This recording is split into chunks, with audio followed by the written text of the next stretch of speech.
I open my eyes, and the first thing the universe hands me is a headache and a row of gray-roofed shacks. Skinny teenagers in gray robes are already trudging out into the cold, and that is the exact moment I stop pretending this is a dream and accept the facts. I died. I got reincarnated. And I landed in a world of immortal cultivators, flying swords, and men who can split mountains with a look.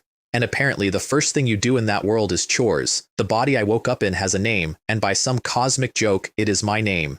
Chen Wei.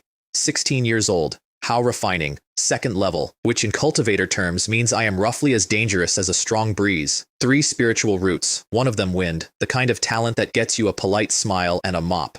The original owner of this body came from a small family out in Haoyu City, bribed a recruiter with the family's savings, and clawed his way into the myriad manifestation sect to become somebody. Xiao lasted 2 days, botched a breakthrough, and then I moved in. I feel bad for the guy, honestly. Xiao wanted power so badly he burned out his own meridians reaching for it, and the universe said, LOL, no.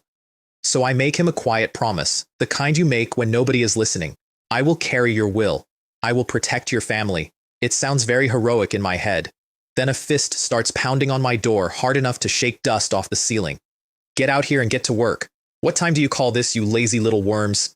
I am a reincarnated soul, a chosen one, a protagonist. And I am late for weeding. I stumble out into a courtyard where a steward with a mustache like an angry broom is barking at a herd of gray-robed boys. This is the outer peak of the myriad manifestation sect, and the likes of me are utility disciples, which is a very generous word for indentured farmhands. My assignment is Spirit Field number 180. My duties, in order of soul-crushingness, make it rain, pull weeds, kill pests, and hand over the spirit rice at harvest. If I finish before dark, it counts as a good day. There is an older boy leaning on a hoe, watching the new recruits with the flat eyes of a man who has watched a lot of hope die. Guang Lei, been here 5 years.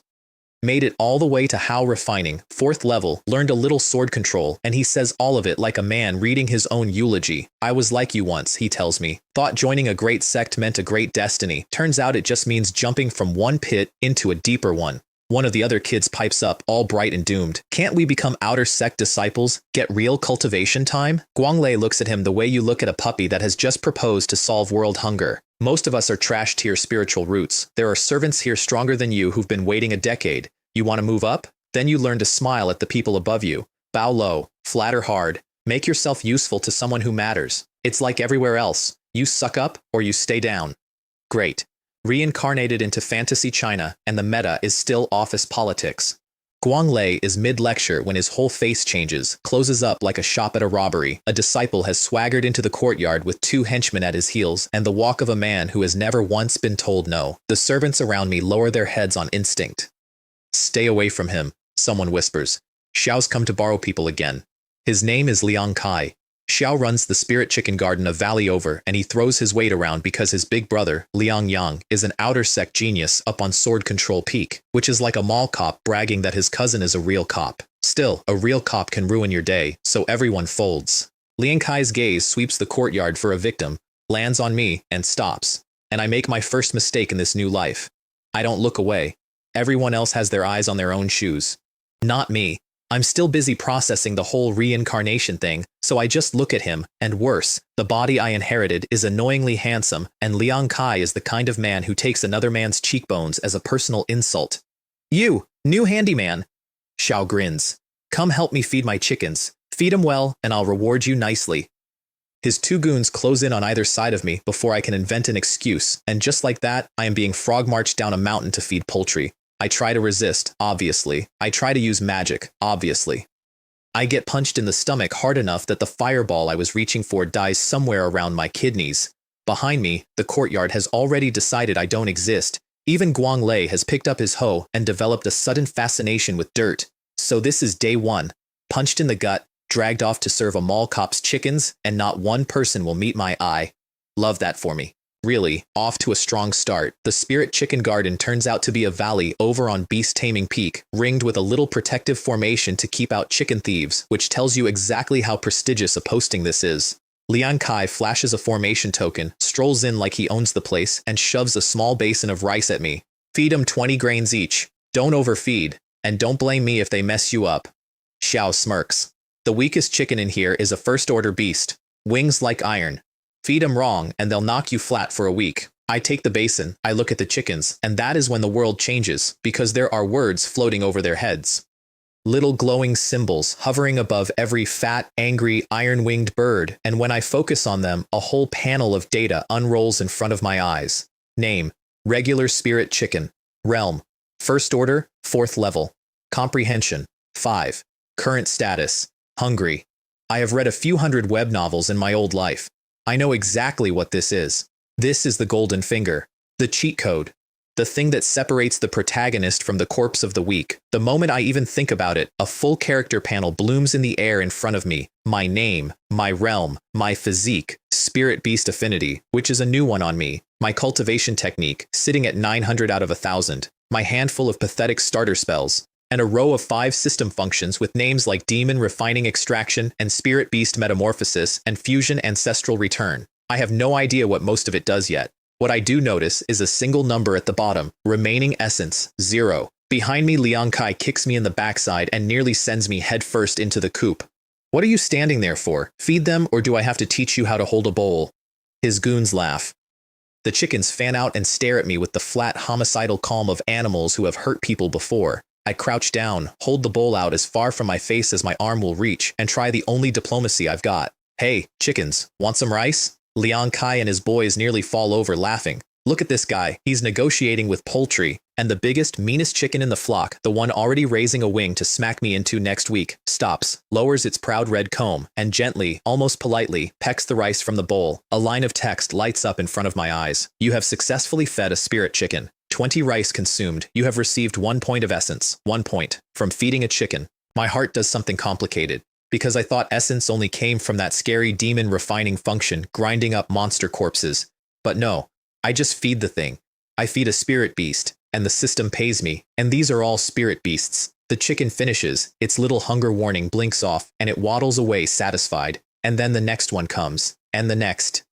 In a world where these birds are famous for slapping handlers across the coop out of pure spite, they are lining up, single file, waiting their turn like the world's angriest cafeteria queue. A line, Liang Kai says slowly, rubbing his eyes. They're forming a line. Am I hallucinating? I pat one on the head. One at a time, I tell them. Nice and orderly. They comply. Liang Kai's brain visibly reboots. Half a day ago, if you'd told him these chickens would queue up to be fed, he'd have slapped you. Now he's watching it happen, and I can see the little gears turning behind his jealous eyes. Spirit beast affinity, he's thinking, and then, because insecurity is faster than kindness, nah, he's just a handyman. How good can it be? Xiao has no idea. I'm rich. Every point of essence pouring in, 1, 10, 20, and the coop is quiet and harmonious for the first time in its miserable history. Half an hour later, the birds are fed. I have 135 points of essence, and Liang Kai, robbed of the chance to watch me suffer, sourly flicks a single spirit coin at me and tells me to get lost. 1 coin.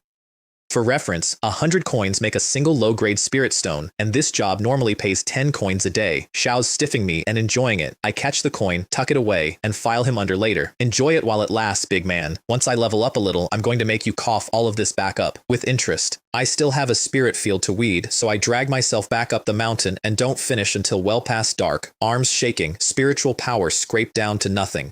The other servants watch me come home in one piece with mild surprise and give me a wide berth. Word's already out. I got noticed by Liang Kai. My future is officially a problem, but I'm not thinking about my future. I'm thinking about that number.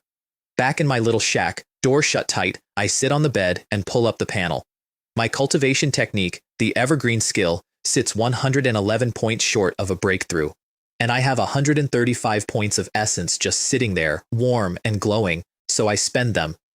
I pour essence into the evergreen skill and watch the number climb 900, 950, 1,000, and then it tips over the edge and something in my skull detonates with understanding. Things I couldn't grasp an hour ago are suddenly obvious, like a fog burning off a road I've walked 100 times. The technique breaks through to proficiency, and I understand, with total clarity, that in 3 days I can push my whole realm up to how refining, 3rd level. 3 days. There are men in this sect who have chewed on this same technique for a decade and never cracked it. If they knew what I just did, they'd grind my bones to powder out of sheer professional jealousy. Then I check the cost of the next stage and my joy takes a hit. Beginner to proficient was 1,000 points. Proficient to master is 10,000. At 135 chickens a day, that is 74 days of feeding poultry. Cool, very cool. I have a cheat code and it runs on a chicken-based economy. Fine, I'll hoard. No sense pouring my hard-won essence into a starter technique the sect probably considers garbage anyway. I'll bank it, break through to the third level the honest slow way over the next few days, and save the real spending for when I actually pick a legacy and get a technique worth the investment. So that's what I do. For 3 days, Liang Kai tells me to go east and I go east, tells me to feed chickens and I feed chickens, and I smile and bow and take his abuse like a man with no spine at all. It costs me nothing. It buys me time. And every day the essence piles up, quiet and invisible, while he thinks he's breaking me. On the third night, I sit down with 15 spirit coins in my palm, regulate my breathing, and push. The chi in my body climbs, cracks a barrier, and settles. How refining. Third level. Which, in this sect, unlocks a very specific door. Once you hit the third level, a utility disciple gets to pick one of the 5 great legacies and receive its foundational cultivation technique. It is the single most important choice a servant ever makes, and most of them make it for the dumbest possible reason. The next morning, I'm standing in the affairs hall in front of a bored, blue-robed manager named Tang Zhen, who lays out the menu. 5 legacy peaks. Sword Control Peak, the Kings of Blades, the ones everyone dreams about because a swordsman once cut open the gates of heaven and it makes for a great poster. Tyrant Blade Peak, all-overwhelming force. Jade Cauldron Peak, alchemy and defense, take on 100 enemies and never fall. Art Peak, spells and formations. And then, said the way you mention the uncle nobody talks about, Beast Taming Peak. The oldest legacy in the sect, the root of the whole place, and by now the poorest, weakest, most ignored peak of the 5. Which legacy will you choose? Tang Zhen asks, and he's already writing sword control in his head because they always pick sword control. Everyone wants to be the swordsman who cuts open heaven. Nobody grows up dreaming of being a beast tamer on a dying peak. Junior chooses beast taming peak, I say. His brush stops. Xiao looks up at me. The disciple behind him looks up too. In this hall, at this counter, that sentence lands roughly like a young man announcing he'd like to major in unemployment with a minor in regret. Beast taming. Xiao says it slowly, giving me a chance to correct the obvious mistake. You understand it's the weakest of the 5 peaks. Hasn't produced a real master in generations. Most of the servants who pick a legacy fight to get onto sword control even though it's the most crowded peak on the mountain because at least there's a future there. Xiao waits. I don't correct anything. Xiao decides not to spend one more breath talking a stranger out of his own funeral. Here's what he can't see. I have a system that pays me essence for feeding beasts. I have a physique called Spirit Beast Affinity that makes homicidal iron-winged chickens line up single file to eat out of my hand. Every other boy in this sect is choosing a legacy based on which flying sword looks coolest on a poster. I'm choosing the one legacy on the mountain that turns my cheat code into a paying career, and the fact that everyone thinks it's a graveyard is the best part, because nobody watches a graveyard. Tang Zhen shrugs, decides it's my funeral, and hands over 3 thin manuals, the Beast Taming Art, the Spirit Refining Skill, and a slim pamphlet cheerfully titled Beast Tamer Precautions. Take them, he says. Break through to the 3rd level, come back, and I'll take you up to Beast Taming Peak to pick your first tamed beast. I tuck the manuals into my robe, bow, and walk out into the cold mountain air with the widest, dumbest, most private grin on my face. Everyone in this sect wants to fly a sword and cut open heaven. I just want to feed the zoo. Back in my shack, I open the Beast Taming Art first, because the whole plan lives or dies on it. It's the method for contracting a demon beast. You drive your divine sense into the creature's soul, leave a mark there, and from then on it obeys you, and its life is tied to yours. There's a warning printed right at the front in stern little characters. This is for beasts, not people. Do not use it on humans or on demon cultivators in human form, or the backlash is your own problem. Noted. I have zero intention of soul marking anybody's grandmother. The second manual, the Spirit Refining Skill, is the real prize, and it's built for exactly one kind of cultivator, a beast tamer. Swordsmen forge their souls into blades. Spellcasters memorize their fire. A beast tamer builds a house. Deep in your Dantian, you carve out an inner world, a private landscape, and that's where your contracted pets live and cultivate, faster than they ever could outside. The bigger your divine sense, the bigger the inner world, the more pets you can keep. To open it at all, you need your divine sense to reach 10 meters. Mine reaches 5. So I feed the number. I dump essence into the Spirit Refining Skill and feel my awareness push outward like water finding new rooms in a house I didn't know I owned. 5 meters, 25, 60. It's the strangest sensation of my new life, my sense of myself simply getting bigger until I can feel the grain of the wall across the room without looking at it. Then comes the part that kills people. On the second dawn, sweating and shaking, I take that expanded divine sense and I shape it into a spike, and I drive it straight down into my own Dantian, like a man digging a well with his mind. The first strike nearly puts me on the floor. The pain is a white flashbulb behind the eyes, and it is not an exaggeration to say people die doing this. Dig at the wrong angle and you don't open an inner world, you open a wound, and beast tamers have bled out from the inside on this exact step, alone in their rooms, for want of a steady hand. But this is the one gift a dying legacy still has to give. Beast Taming Peak has 1,000 years of careful notes on precisely how not to die here, every angle, every breath, and I follow them to the letter, and on the second strike the pain breaks like a fever and a burst of soft white light floods my dantian and settles and cools and steadies into a clean glowing room. 30 square meters, my own inner world, empty and quiet and waiting for its first tenant. I'm still admiring it, sweat cooling on my back, when I realize I've done the one thing I promised myself I wouldn't. I've lost track of time, and it's almost noon, and I have not fed Liang Kai's chickens. I sprint down the mountain and run straight into Liang Kai coming the other way, and he's not in a forgiving mood. "You little rat, you're playing games with me now?" And he kicks straight at my stomach. Except my divine sense is 60 meters wide now. His foot is telegraphed before he's even decided to throw it. I just lean, a small polite shift of the hips, and his kick sails through empty air. Liang Kai has committed his entire weight to that kick. There is nothing to stop it, and so, in front of every servant in the yard, Liang Kai does a full, unplanned screaming split. There is a silence. There is a very high-pitched intake of breath. His two goons rush to peel him off the ground, and he comes up with his legs trembling, his eyes watering, and a fury hot enough to override the pain radiating from a very specific part of his anatomy. "You dare dodge me?" Xiao slaps his pouch, and a spirit sword flashes into his hand, edge glowing with a sharpening technique. "How refining's making you brave. I'll teach you a lesson you'll feel in your bones." His sword comes down. It's slow. It's so slow I could read a book. I wind walk out of the way, and his blade smashes into the mountainside and sends rock chips flying while I stand there, calm as a pond, watching his every move light up inside my divine sense like a child throwing a tantrum in a spotlight. Xiao orders his goons to swarm me. They draw their swords, and a cold voice cuts across the whole courtyard. "What do you think you're doing? Do you want to level my spirit chicken garden?" It's the blue-robed manager of the garden, Manager Fan, and the effect on Liang Kai is instant. The spirit sword vanishes. The scowl becomes a smile so fast it's almost impressive. "Manager Fan, I was only joking with the junior, only joking."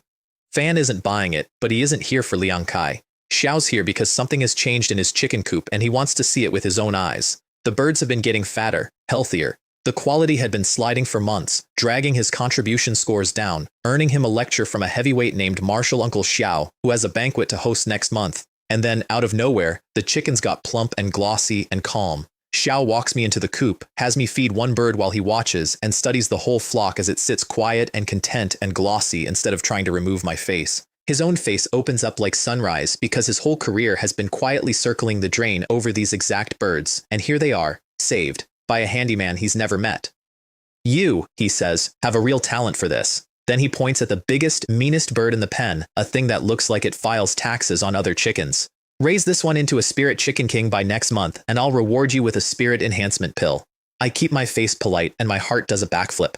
A spirit chicken king is a genuine rarity, a once-in-a-flock mutation that sells for 50 low-grade spirit stones, and a spirit enhancement pill to a how-refining cultivator like me is worth more than a dozen stones and months of honest sweat. Xiao's offering me a fortune to do the one thing my cheat does for free. Off to the side, Liang Kai has gone a fascinating shade of pale because he does this job. Xiao's supposed to be the one raising these birds, and instead he's watched a servant he dragged here in a headlock get handed the reward and the praise in a single afternoon. Manager Fan catches the look on his face, reads exactly what's under it, and his own expression cools. Liang Kai. Flat. Final.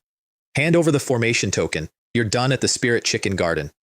I'll find you some other work." You can watch Liang Kai's whole world shrink in real time. His mouth opens to argue, and then he remembers you do not argue with a blue-robed manager about who tends his own chicken garden, and it clicks shut. Xiao grinds his teeth so hard I can hear it, and then he pulls the token off his belt and holds it out to me, and the look he gives me as I take it has stopped bothering to pretend to be anything but murder. 2 days ago, he punched me for making eye contact. Today, I'm holding his job. This is going somewhere bad, and I know it, and I take the token anyway, and there it is. I've just cost Liang Kai his job, his face, and his last shred of patience, all before lunch. I'm not naive enough to think that ends well, but I crouch down next to that big, fierce chicken, put my hand on its head, and a familiar panel unrolls. Spirit Beast Transformation. Regular Spirit Chicken becomes Spirit Chicken King. Required Essence, 655. I could do it right now. But 655 points is 5 days of feeding, and I've got a month, and a month is plenty of time to become the kind of cultivator who doesn't have to worry about Liang Kai at all. So I stand up, bank the essence, and get to work. But a beast tamer with an empty inner world is just a farmhand with a nicer excuse. It's time to get my first beast. Manager Tang takes me up onto Beast Taming Peak proper, past white cranes wreathed in mist and volcano monkeys that are all shoulders, to a walled enclosure called the Beast Garden, where the sect keeps the offspring of its own spirit beasts for new disciples to choose from. Old man guards the gate, half asleep in the sun, with a little black tortoise dozing in his lap. Elder Tang. Xiao looks me over, hears I've chosen the Beast Tamer's road, and something in his face wakes up a little. Most handymen who pick this legacy don't even know what beast taming is, he says. But you've got the eyes for it. Let's see what suits you. Xiao walks me down the line. A double-layered sharp-horned monkey, a silent bird, a volcano monkey. Strong young beasts, good breeding, the elder says, and he's right, but the moment I look at them, the system tells me the only number I care about, comprehension, the ceiling on how far a beast can climb, the one thing my essence can never buy. Every one of them is under 20. Fine, if I want a bodyguard. Useless if I want a partner that grows into something that shakes the world. Then I see the snake. It's draped over a high branch like a discarded belt, a lazy 10 meters of red scale, one eye cracked open just enough to judge me, and the panel over its head reads, Red Snake. Comprehension, 55. 55. More than double anything else in the garden. My heart does a little jump. That one, I say. The red snake. Elder Tang's face does something complicated. Ah, that one. Xiao sighs like a man about to describe a difficult in-law. It's a little lazy. A little? No. Not a little, profoundly, cosmically lazy. If it moves once, it will die before it moves twice. It's the problem child of this whole garden. Fiery temper, holds a grudge, and if you disturb its nap, it'll chase you down and whip you with its tail out of spite. Xiao softens. It's not really the snake's fault. Its parents died on a mission the year it was born, along with the disciple who owned them. Nobody raised it. It never learned to want anything. And up on the branch, the red snake, listening to all this, tilts its head at me with a flicker of pure mockery in its little eyes. And because of my spirit beast affinity, I can more or less hear what it's thinking, and what it's thinking is a shrug given voice. Lazy? I'm not lazy, I just don't see the point. My race caps out low.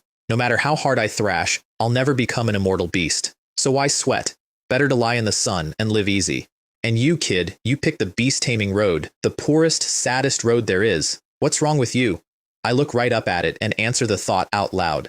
No trouble at all. I don't have many enemies, and I'd take a good nap over an adventure any day. The red snake nearly falls off the branch, its head snaps around, and for the first time all day, it looks genuinely, deeply alarmed. You can hear me? You can actually hear me? I can't hear you, I tell it, grinning. I can feel you. And I promise you, follow me, and I'll make you stronger than any beast in this garden. I hold out an invitation. It turns its head away. Even understanding it, I can't argue it down. It's decided the whole world is beneath its effort, including me. So I do it the hard way. I walk up onto the branch and put my palm flat on its head, and I drive my divine sense down toward the mark. That it does not appreciate. The whole enclosure explodes. 10 meters of snake uncoils in a heartbeat, snapping branches like dry reeds, and its jaws come around at my face with real intent. I'm ready for it, barely, stamping its own mouth shut and hammering the seal deeper with every hand seal I've got, and we crash out of the tree together in a tangle. It's stronger than me, faster than me, fire-scaled and furious, and I am one bad second from becoming a cautionary tale. Then Elder Tang snorts, just a snort, and the fireball forming in the snake's throat scatters, and its whole body slams flat to the ground as if a mountain sat on it, dazed, tongue lolling, a pure divine sense strike, nothing to see, nothing to block. I have no idea what realm this sleepy old gate guard actually is, and I decide not to ask. You've been in this garden long enough, Elder Tang tells the snake, almost gently. Someone finally wants you. Relax and clear your head. The fight goes out of it. The red snake lies there, flicks its tongue in a way that is unmistakably a sigh, closes its eyes, and lets me finish. The mark settles into its soul, and from this moment its life and mine are tied together. It slithers over and bumps my leg with the flat resignation of a creature thinking, fine, whatever, just take me somewhere I can sleep. Back in my shack, I put my hand on its head one more time, and this time the panel offers me the thing I've been building toward. Spirit Beast Transformation. Red Snake becomes Red Serpent King. 350 essence. Transform. Red light floods its scales. The bright red darkens to a deep wine color. 3 black scales rise off its skull like the points of a crown, and the red snake stares at itself, shaking its head in disbelief. It didn't eat a pill. It didn't cultivate for a decade. It touched my hand and became a king. It rubs its head against my palm, hard, again and again, like it's trying to squeeze another miracle out of it, and under the greed there's a flicker of something it hasn't felt since its parents died. Hope. Fragile, suspicious, terrified of being fooled hope.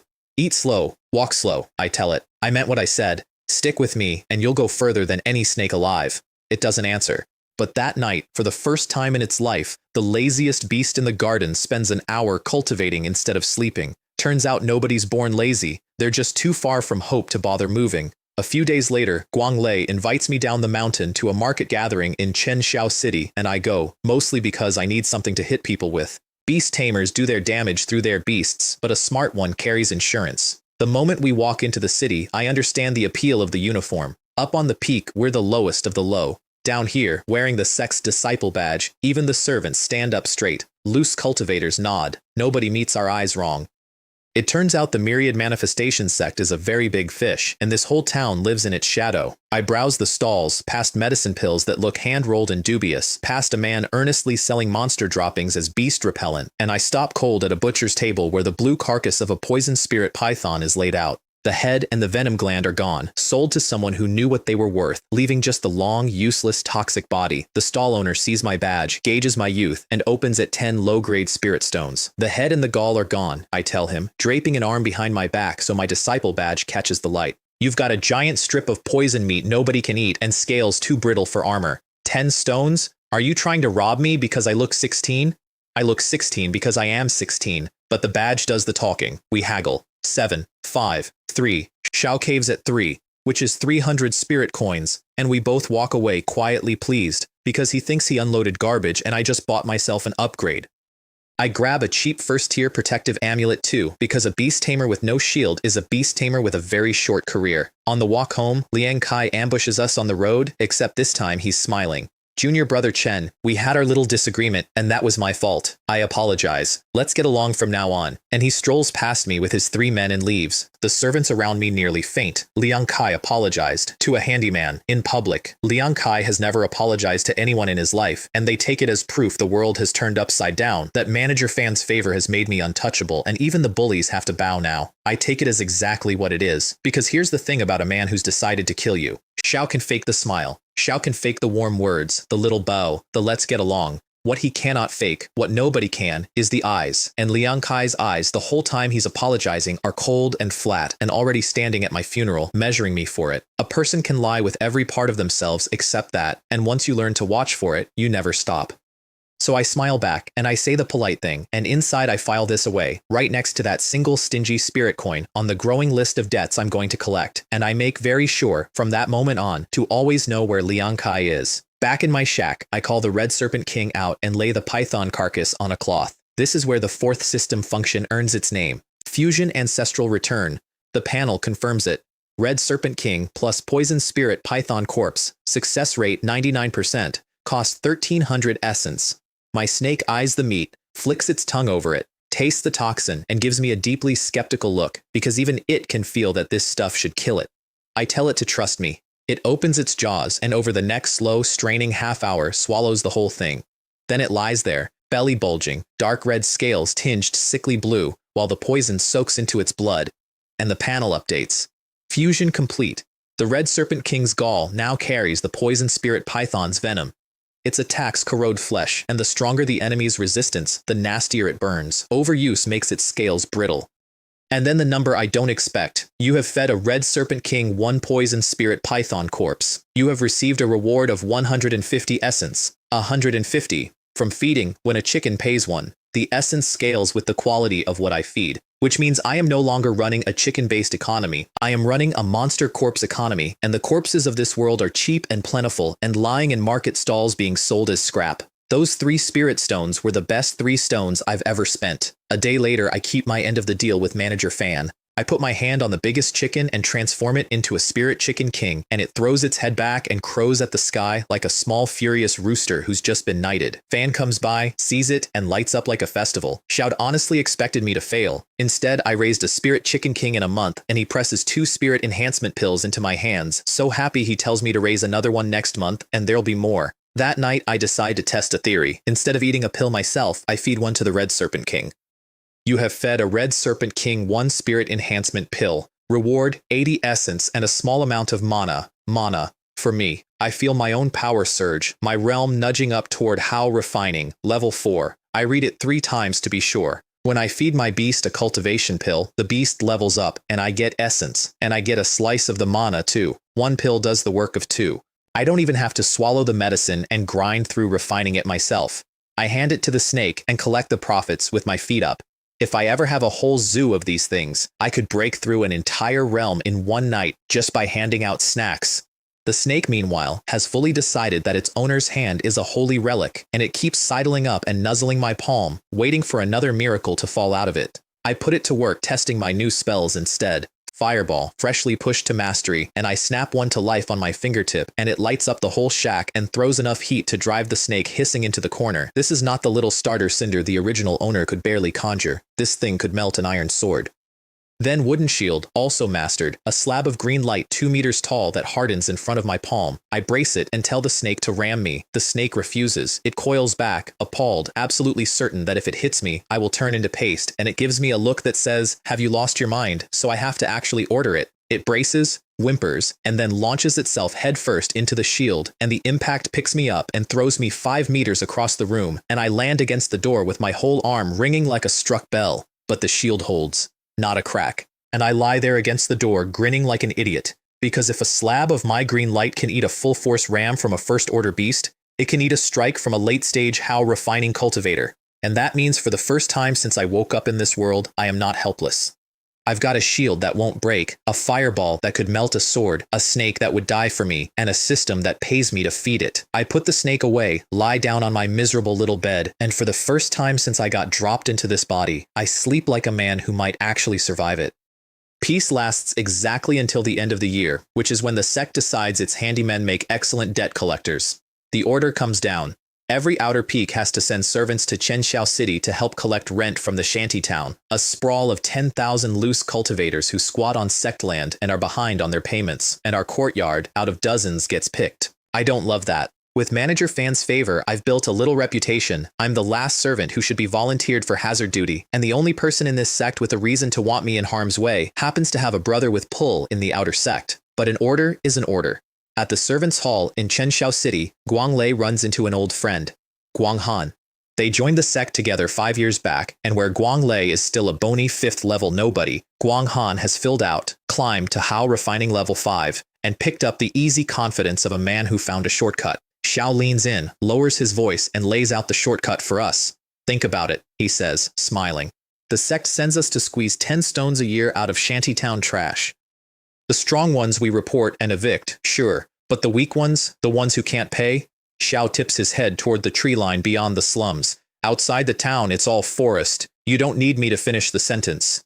The chill in that smile is very clear. Some of the servants around us look tempted. Guang Lei looks sick. Xiao argues, decent to the last, that killing innocent people for scraps is crooked and evil, and Guang Han just shrugs like a man who stopped believing in those words years ago. They'll die at someone else's hands anyway. If we don't claw our way up, we die servants. Then, because Guang Lei won't play, he pats him on the shoulder like a threat wearing a favor and goes to fetch our assignments. Xiao hands me a list and a ring of keys. West Dragon Street, houses 550 to 650. The whole slum erupts into knocking and shouting. Rent's due, rent's due. I walk my street, checking numbers, and at the first door a man drops to his knees so fast and so smoothly it's almost a martial art. My lord, my lord. Xiao tears open his shirt to show me bandages across his chest, stiff and brown with old wounds. Shui Yu, the list says, owes 3 stones. Hurt hunting a monster, spent everything on medicine, begs for 2 more days. Tears, tremors, the whole performance. I stand there genuinely unsure what to do, because I've never squeezed a poor man in my life, and a veteran handyman across the street sees me hesitating and strolls over to give me a lesson in the local etiquette. The etiquette is a boot to the ribs. 3 stones, he snarls, or I keep kicking and check your corpse for the money myself. And wouldn't you know it, Shui Yu suddenly remembers he sold a monster hide yesterday, produces 3 stones through his tears, and even coughs up 10 more to renew his lease. The handyman tosses me the money, claps me on the back, and tells me this is how you collect rent. This coat means nobody dares touch you. Keep it moving. So, I keep it moving, and I get good at it. God help me. Which is not a sentence I ever expected to think about myself. The trick, it turns out, is to not blink. That's the whole art. Don't blink, don't soften. Let the coat and the badge do the talking, and the money comes, because the men on my list are, to the last one, cowards who spent years preying on people weaker than themselves and fold the instant a bigger coat shows up at their door. Some of them try Shui Yu's routine, the tears, the bandages, the 2 more days. It stops working on me around the 3rd house, and I hate a little how quickly it stops working. By the 4th watch of the night, my pouch is a heavy, glowing brick of 1,000 low-grade spirit stones, more wealth than the original owner of this body saw in his whole short life, and I'll be honest, I have exactly one long, dark thought about closing my fist around a handful of it and simply walking into the trees and never coming back. 1,000 stones. I could disappear on that. Then I do the math the way survivors do. 1,000 stones is a fortune to a handyman and pocket lint to a real cultivator, and the sect would hunt a thief across the whole province for the principle of it, and dying young and hunted for a bag of small change is exactly the kind of stupid that gets people like me killed.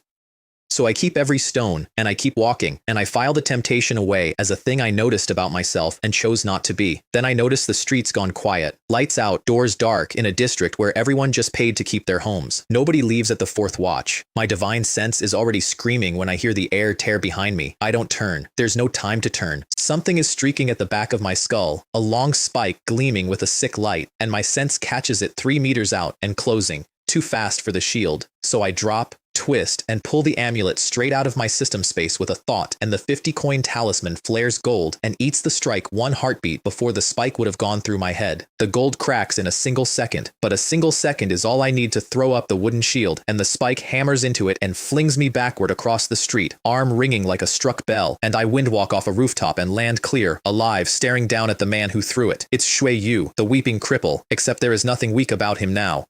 Xiao's cold, straight-backed, patient, and the spike floating at his side is a real magic artifact called the soul-piercing nail. Why? I shout. This is Chen Xiao City. You're not afraid the sect hunts you down? The dead don't file complaints, he says, and smiles. I finish this job, I walk into the forest, and I disappear, and the sect doesn't burn down the world over one dead handyman. Xiao was hired, and as he presses the attack, the shield taking blow after blow and driving me back off the roof, I feel the weight behind it and realize he's been lying about that too. This isn't 4th level power. Xiao hid his realm the same way he hid his personality. Xiao's how refining, 6th level, 3 whole tiers above what I should be able to touch, and my only real answer is a snake. My plan is simple. Run for the populated streets, make noise, let the other servants deal with him. So I sprint, and Shui Yu laughs and tells me not to bother. He's already had accomplices clear the area, and my divine sense picks up 3 more signatures ahead. A blade of sword key rips out of an alley, and I only dodge because I saw it coming from 30 meters. The soil peels open, and 3 men step into the moonlight holding swords. Liang Kai and his 2 goons. You colluded with an outsider to murder your own sect brother? I shout, and Liang Kai doesn't even flinch. Xiao's delighted. So you can be scared after all. His face twists. You cost me my job. Fine. But you cost me my face, and in this place, a man can't lose his face, so die.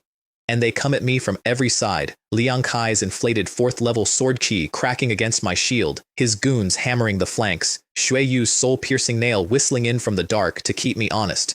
I can't hold this, not 4-on-1, not against a hidden 6th level, so I run.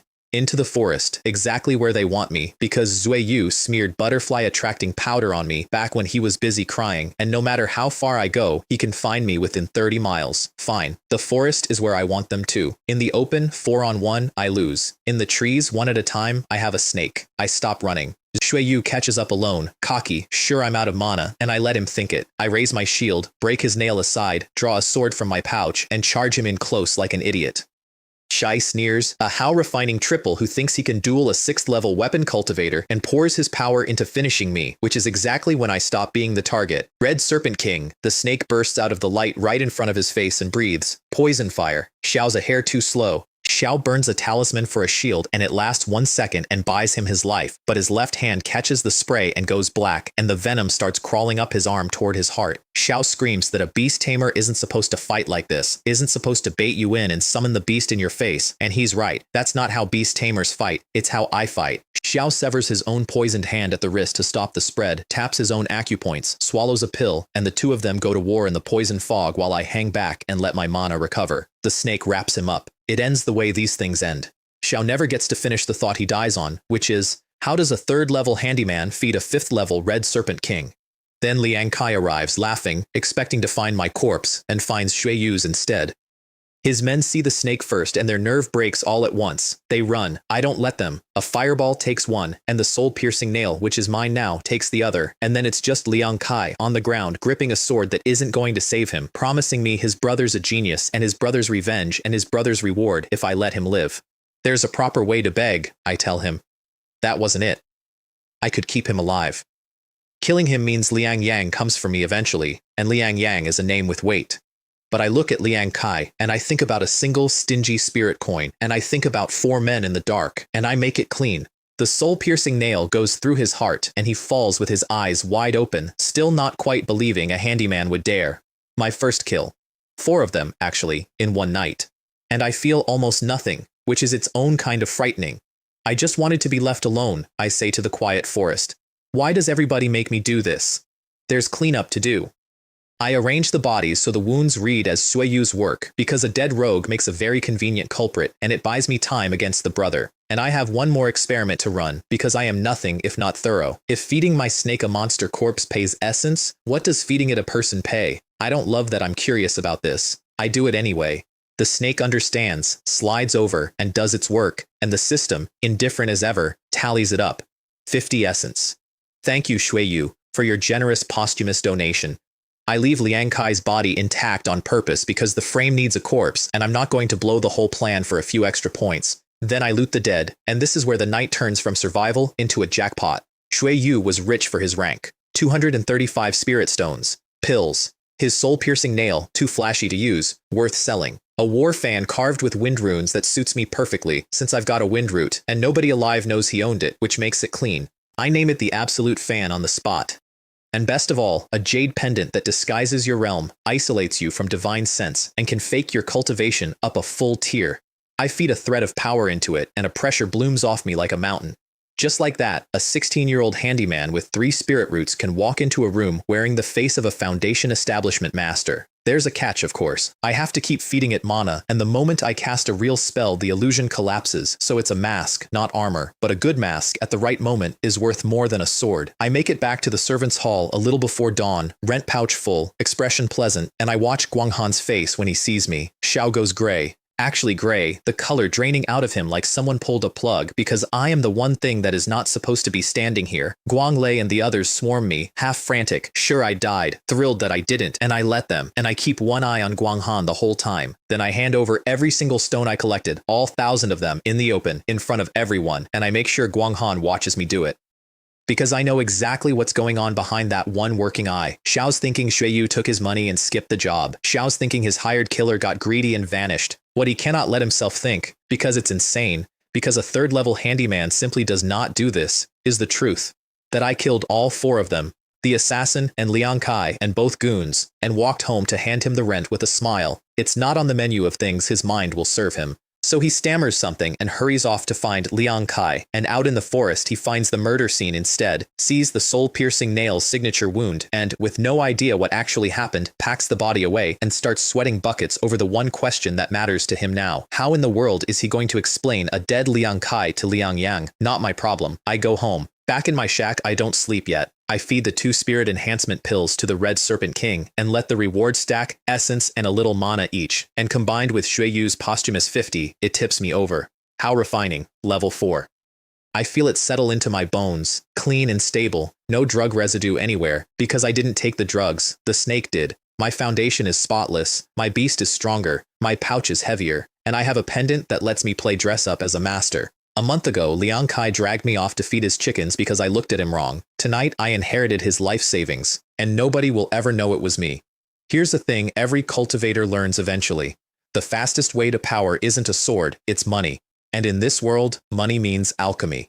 The lowest grade pill sells for a fortune to men desperate to break through, and demand never dries up because someone is always stuck at a bottleneck willing to pay to skip it. I have a firewood spirit root, which is exactly what alchemy wants. What I don't have is the starting capital, so I write home and ask my family for 100 spirit stones. The stones arrive, but there's a catch, and the catch is my relatives. My uncle, Chen Guang, and my cousin, Chen Kai, come to hand the money over in person at an inn in Chenxiao City. My uncle never liked that I joined the sect. So the fact that he volunteered to make the delivery himself sets off every alarm I've got before I even knock. Inside, my uncle greets me with a warmth I have literally never seen on him. "Wei, come in, sit." My cousin lounges by the window in black robes, 25 years old, a whole cultivation of arrogance stacked on top of a how refining 7th level he's clearly stuck on, and he doesn't get up. I stay standing too. "Uncle, I don't have long, I've got to be back for work this afternoon. My father sent 100 spirit stones with you?" My uncle clears his throat, and here it comes. "About that. Your cousin's very close to breaking through, you see, and stones are tight in the family right now, and you don't really need so many up here in the sect. So why not lend this batch to your brother? Just a loan. We'll make it up to you in a few years." "It'd be an honor for you," my cousin adds, without looking at me, inspecting his own nails. "The reason the Chen family is second-rate in Haoyu City is that we've got no foundation establishment. I've got the talent for it. 100 stones is nothing to a future foundation master. Consider it an investment in the family." A future foundation master, 25 and stalled at How Refining 7, and I'm supposed to fund his delusion with the money my father scraped together for me. There was a time this body's original owner would have folded because that's what handymen do. I don't fold. I just let the disguise pendant at my waist slip a single notch. From the How Refining 2nd level, everyone thinks I am up to a very solid 4th, and I let my cousin's own divine sense wash over it. His face comes off like a mask. 4th level? Xiao sits up straight for the first time. "You've been in the sect 2 months, that's not possible." "Manager Fan looks after me," I say mildly. "I've had a good couple of months. Reward pills, a good posting. I'll hit the 5th level soon, and then I'll enter the sect selection and become an outer sect disciple." I let the smallest edge of pressure ride under the words. "So tell me, cousin, between the two of us, whose cultivation is the better investment for the family right now?" Silence. And then my uncle turns and slaps his own son across the back of the head hard enough to rattle his teeth and hisses at him to shut his mouth. Because my uncle just did the math too.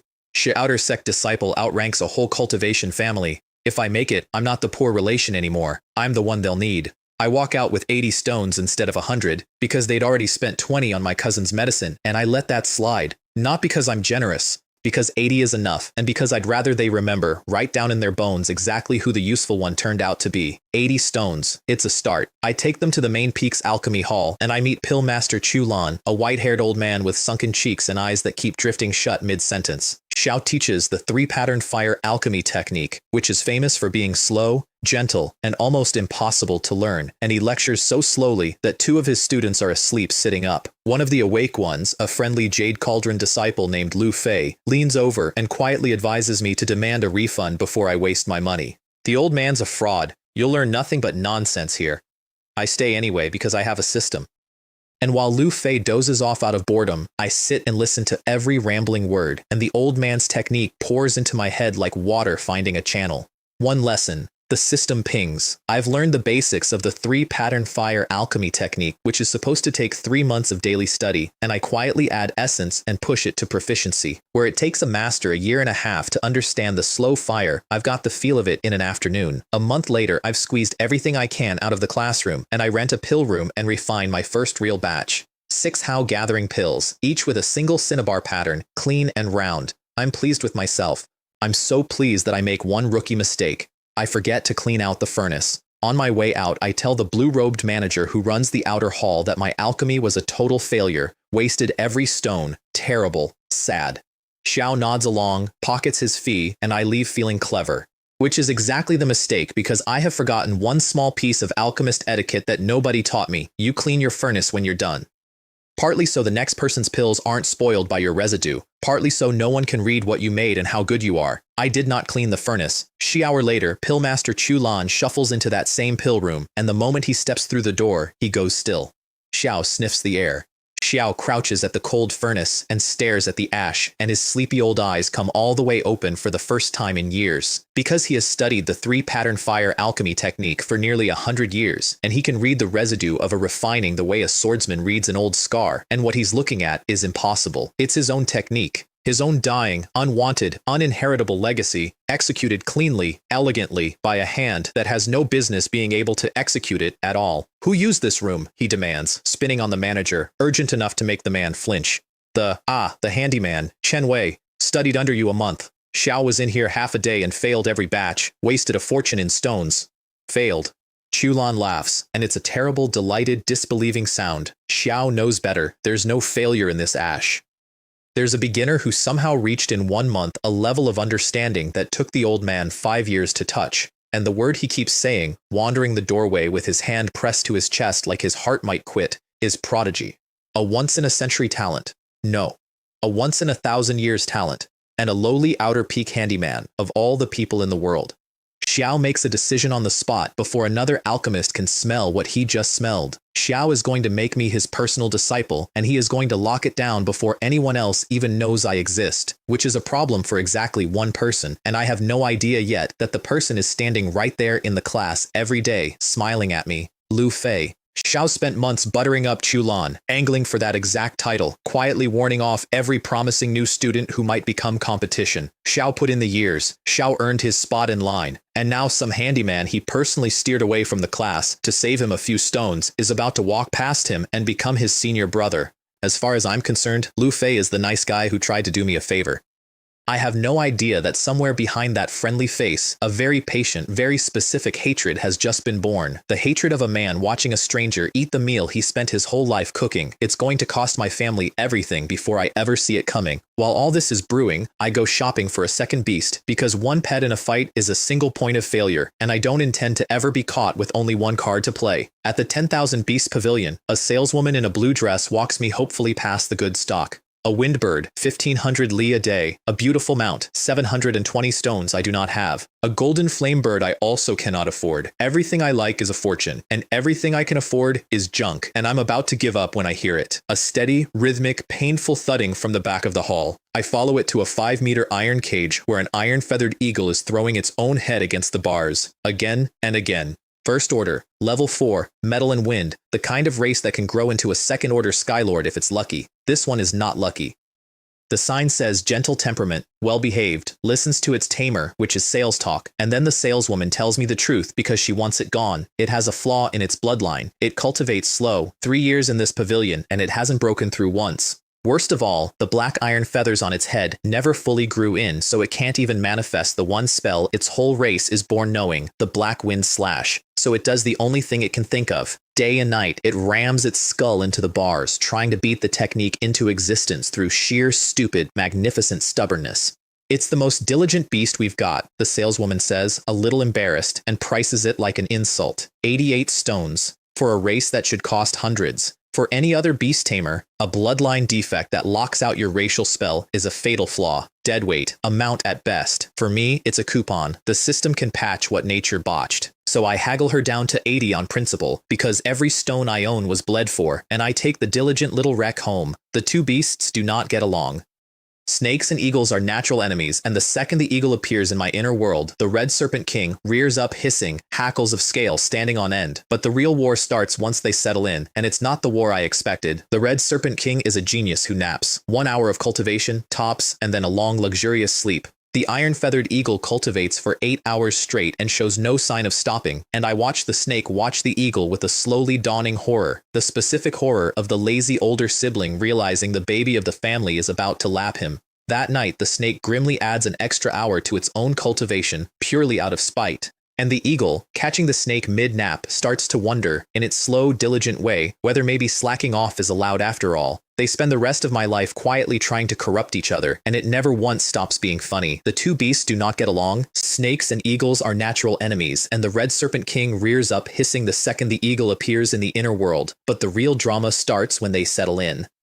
The red serpent king is a genius and a slacker. 60 minutes of cultivation and then a nap. The iron-feathered eagle cultivates for 8 hours straight and shows no sign of stopping, and I watch the snake watch the eagle with a slowly dawning horror, the horror of a lazy older sibling realizing the baby of the family is about to lap him. From that day on, the snake starts cultivating an extra hour just out of spite, and the eagle, watching the snake nap, starts wondering if maybe slacking off is allowed. They spend the rest of the episode quietly trying to corrupt each other, and it never stops being funny. Then Chulan pulls me into a back room, sits me down, and makes his pitch, and it's the kind of offer that changes a life. Xiao wants me as his personal disciple, not a paying student, not an inner circle student, a personal disciple, the closest bond an elder can offer, a status that in this sect outranks half the protectors on the mountain. And with it comes the obvious next step. I join Jade Cauldron Peak, the rich third peak, the one with a living purple mansion ancestor and golden cores to spare, and I inherit all of it.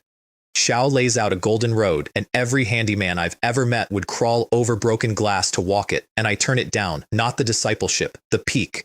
Master, I tell him, I'm honored, but my heart's set on beast taming. Alchemy is something I love, but it's my second art, not my first. I can't leave the peak I chose. I watch 100 years of tradition break across his face. Beast taming? Xiao says it like I've told him I want to major in begging. That peak is a corpse that hasn't been told it's dead. It hasn't produced a golden core in generations.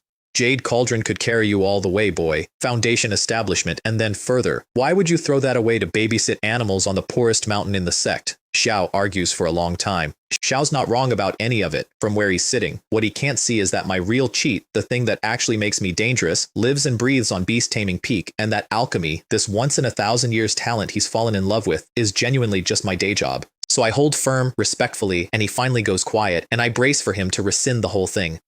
Instead, he does something unheard of. Xiao grits his teeth and says he'll take me as his personal disciple anyway. She, elder of the third peak, whose closest disciple belongs to the weakest one, shall be a punchline in every alchemist's mouth on the mountain, and he does it regardless, because he has spent decades looking for someone to carry his dying technique, and he is not letting me walk out that door over a matter of address. Then he calls in the disciple who's been buttering him up for months to meet his new senior brother. Lu Fei bows to me with a warm, easy smile and calls me senior brother and welcomes me like a friend, and I smile back and think, what a good-natured guy. I have absolutely no idea I'm looking at the man who will one day put my whole family to the sword, so he does the unthinkable. Xiao takes me as his personal disciple anyway and lets me stay on beast taming peak. Xiao, elder of the third peak, whose closest disciple belongs to the weakest one. Shall be a laughingstock, and he does it anyway, because he's been searching decades for someone to carry his technique, and he is not letting me walk away. Xiao loads me down with gifts like a grandfather who's found a reason to open the good cabinet, the follow-up chapters of the 3-pattern fire alchemy technique, the parts he never teaches in a classroom, a whole stack of his private pill formulas, and buried in the middle of it, casual as anything, the recipe for a foundation establishment pill, a thing whose ingredients alone run to tens of thousands of stones and are so rare that most families never see one, a bottle of how enhancement pills to push my cultivation. Xiao shoves it all into my arms before I can even properly thank him. And then, unexpectedly, he gives me the most valuable thing in the pile, which is the truth. I've watched a lot of geniuses die, he tells me, and every trace of the sleepy, doddering old fool is gone from his voice. Shooting stars, all of them. Brilliant, dazzling, gone. My own master among them. Understand me, boy. The path to immortality is longer than you can imagine, and the ones who reach the end of it are not the brightest sparks. They're the most careful, the ones who ran when they should have run and didn't reach for what they couldn't hold. Do you understand? I understand him completely, because I am looking at a man who outlived every dazzling prodigy of his generation by being, without shame, the cautious, unglamorous, survive-at-any-cost coward in every room he ever walked into. Xiao clawed his way from a mortal in a rice field to a foundation establishment third-order alchemist not on talent, which he'll be the first to admit he never really had, but on the refusal to die. It is, word for word, the exact philosophy I've been running on since the moment I woke up in a dead boy's body and got punched for holding a bowl wrong. Yes, master, I say, and I mean it. I'll be careful. Turns out my new master is a kindred spirit, a fellow member of the ancient and honorable school of staying alive. Around this time, I start building a second identity, and it's the smartest thing I do all year. I've been refining pills faster than the sect can buy them, so I start selling the overflow down in Chenxiao City at a big pharmacy called First Grade Pharmacy, and I do it wearing the disguise pendant. Mask up, bead humming, and a 16-year-old handyman walks in with the pressure of a foundation establishment master and a hoarse, careful voice, and I give them a name off the top of my head. Master Shu.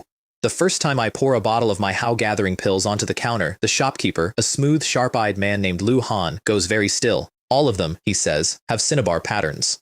Xiao knows what that means. It means the masked master in front of him refines at a level most of his suppliers can only dream about, and he stops seeing a customer and starts seeing an investment. Xiao gives me a fair price, rounds it up a little as a courtesy, and then carefully makes his pitch. Would Master Zhu consider becoming a guest elder of our first-grade pharmacy? No obligations, he tells me. Take a commission or don't. Buy materials at a discount.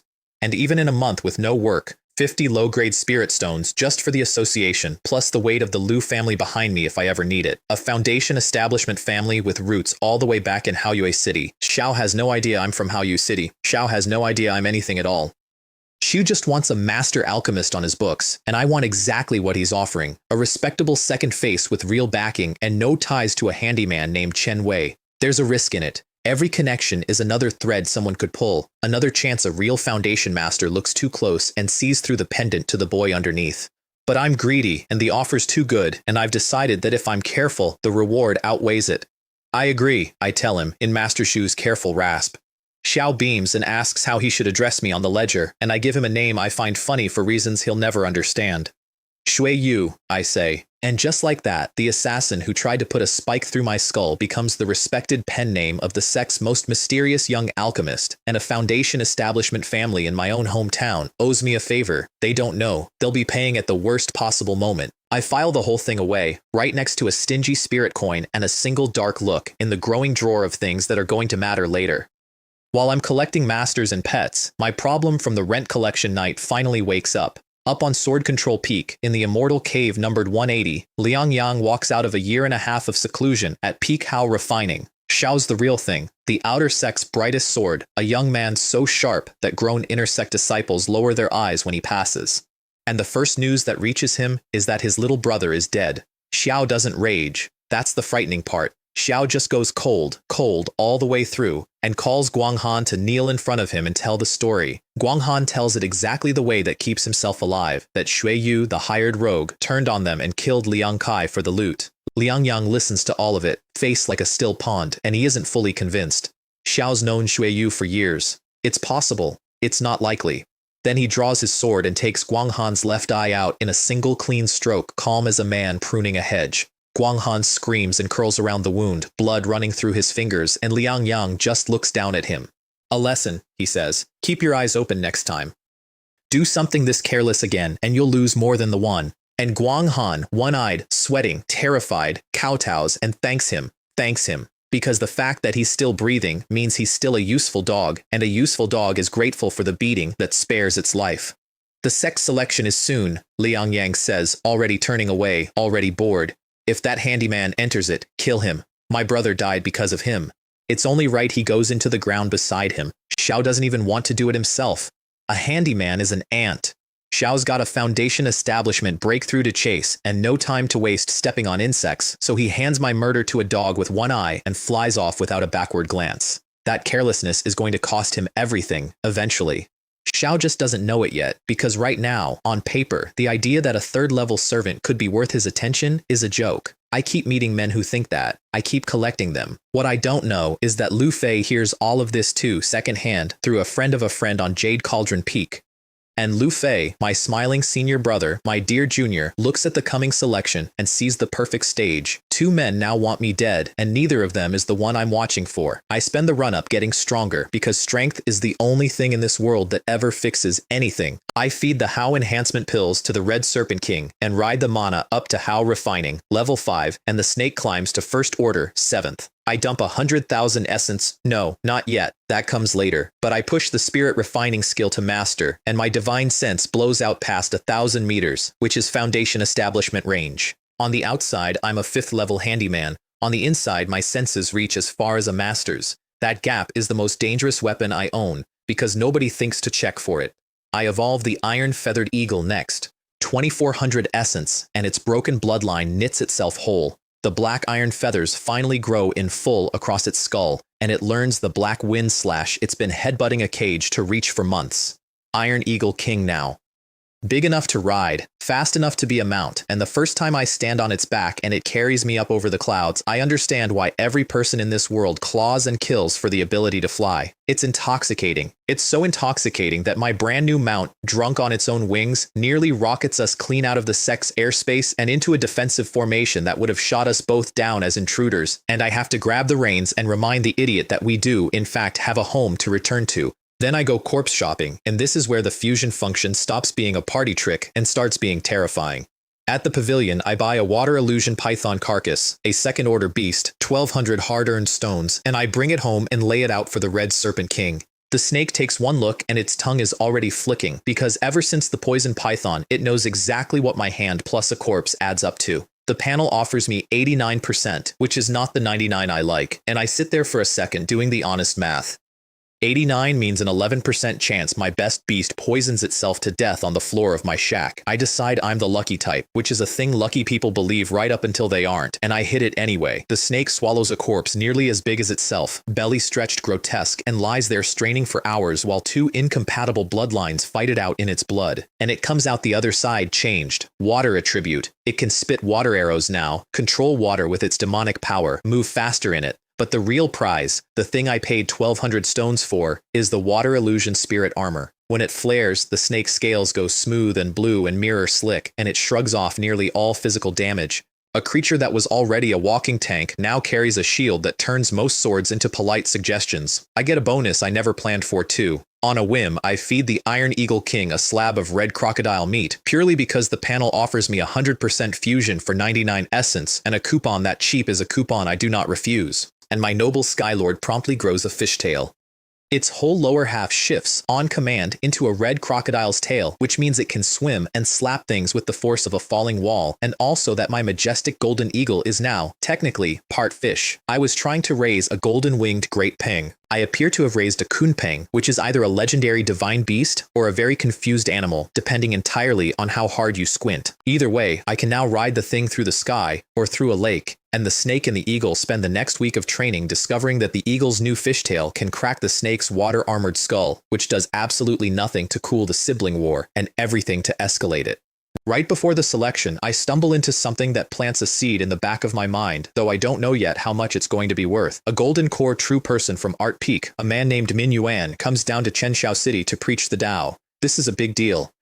Loose cultivators can go their whole lives without laying eyes on a golden core, and 20,000 of them pack into a formation at the foot of the mountain, 20 stones a ticket, weeping with gratitude for a scrap of a master's wisdom. I buy a ticket out of pure curiosity, and I sit through an hour of genuinely basic advice about calming the heart and finding the Tao, delivered like scripture, and afterward, I overhear his own disciple gleefully tallying the take. 260,000 stones, for 1 hour, of talking. The whole thing is a grift, a golden core running a revival tent, and I have to respect it a little.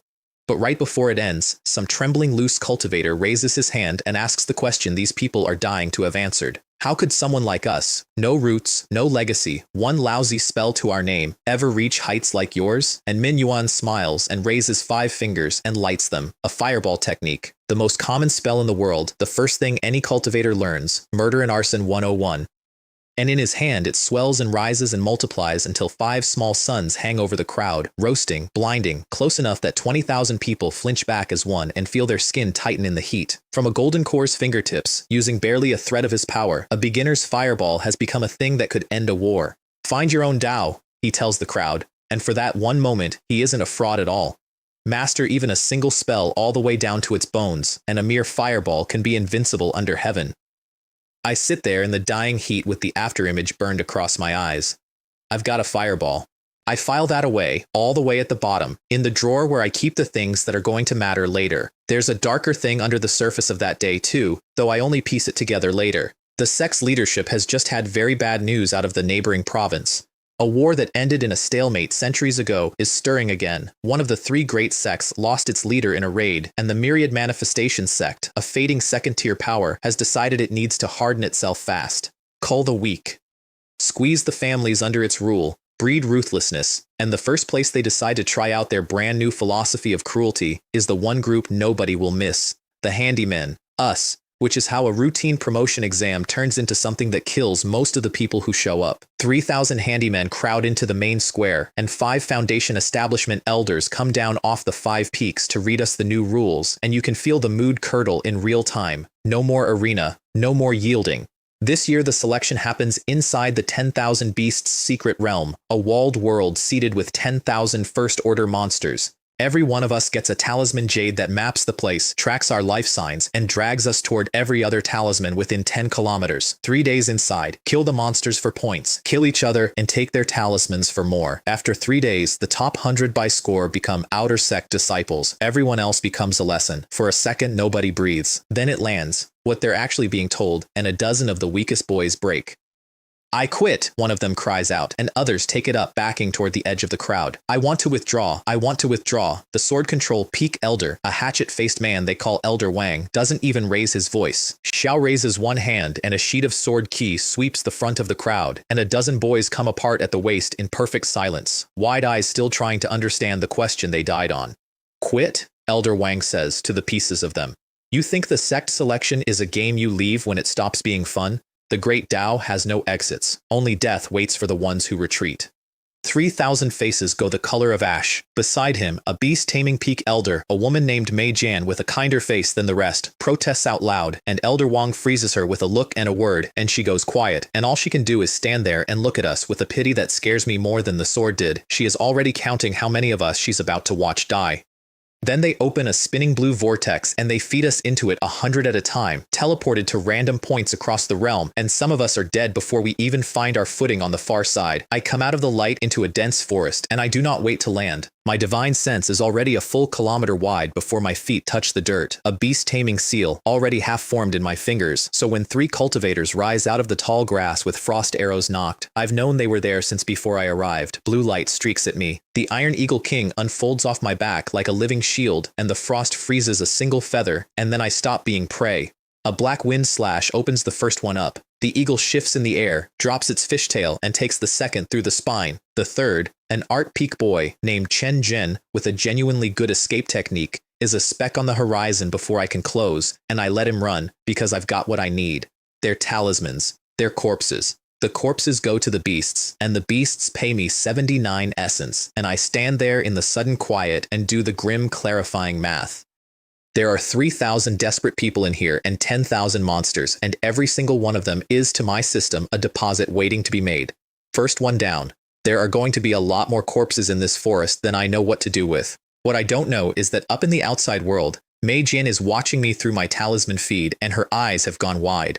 Because a beast tamer's divine sense runs maybe 20% stronger than a normal cultivator's, and mine is running several times stronger, Foundation establishment strong, on a 5th level handyman, she realizes, fast, what she's looking at, a talent that could drag her dying peak back from the edge. And the first thing she does with that knowledge is quietly, carefully, blur my feed so the other elders can't see what I do.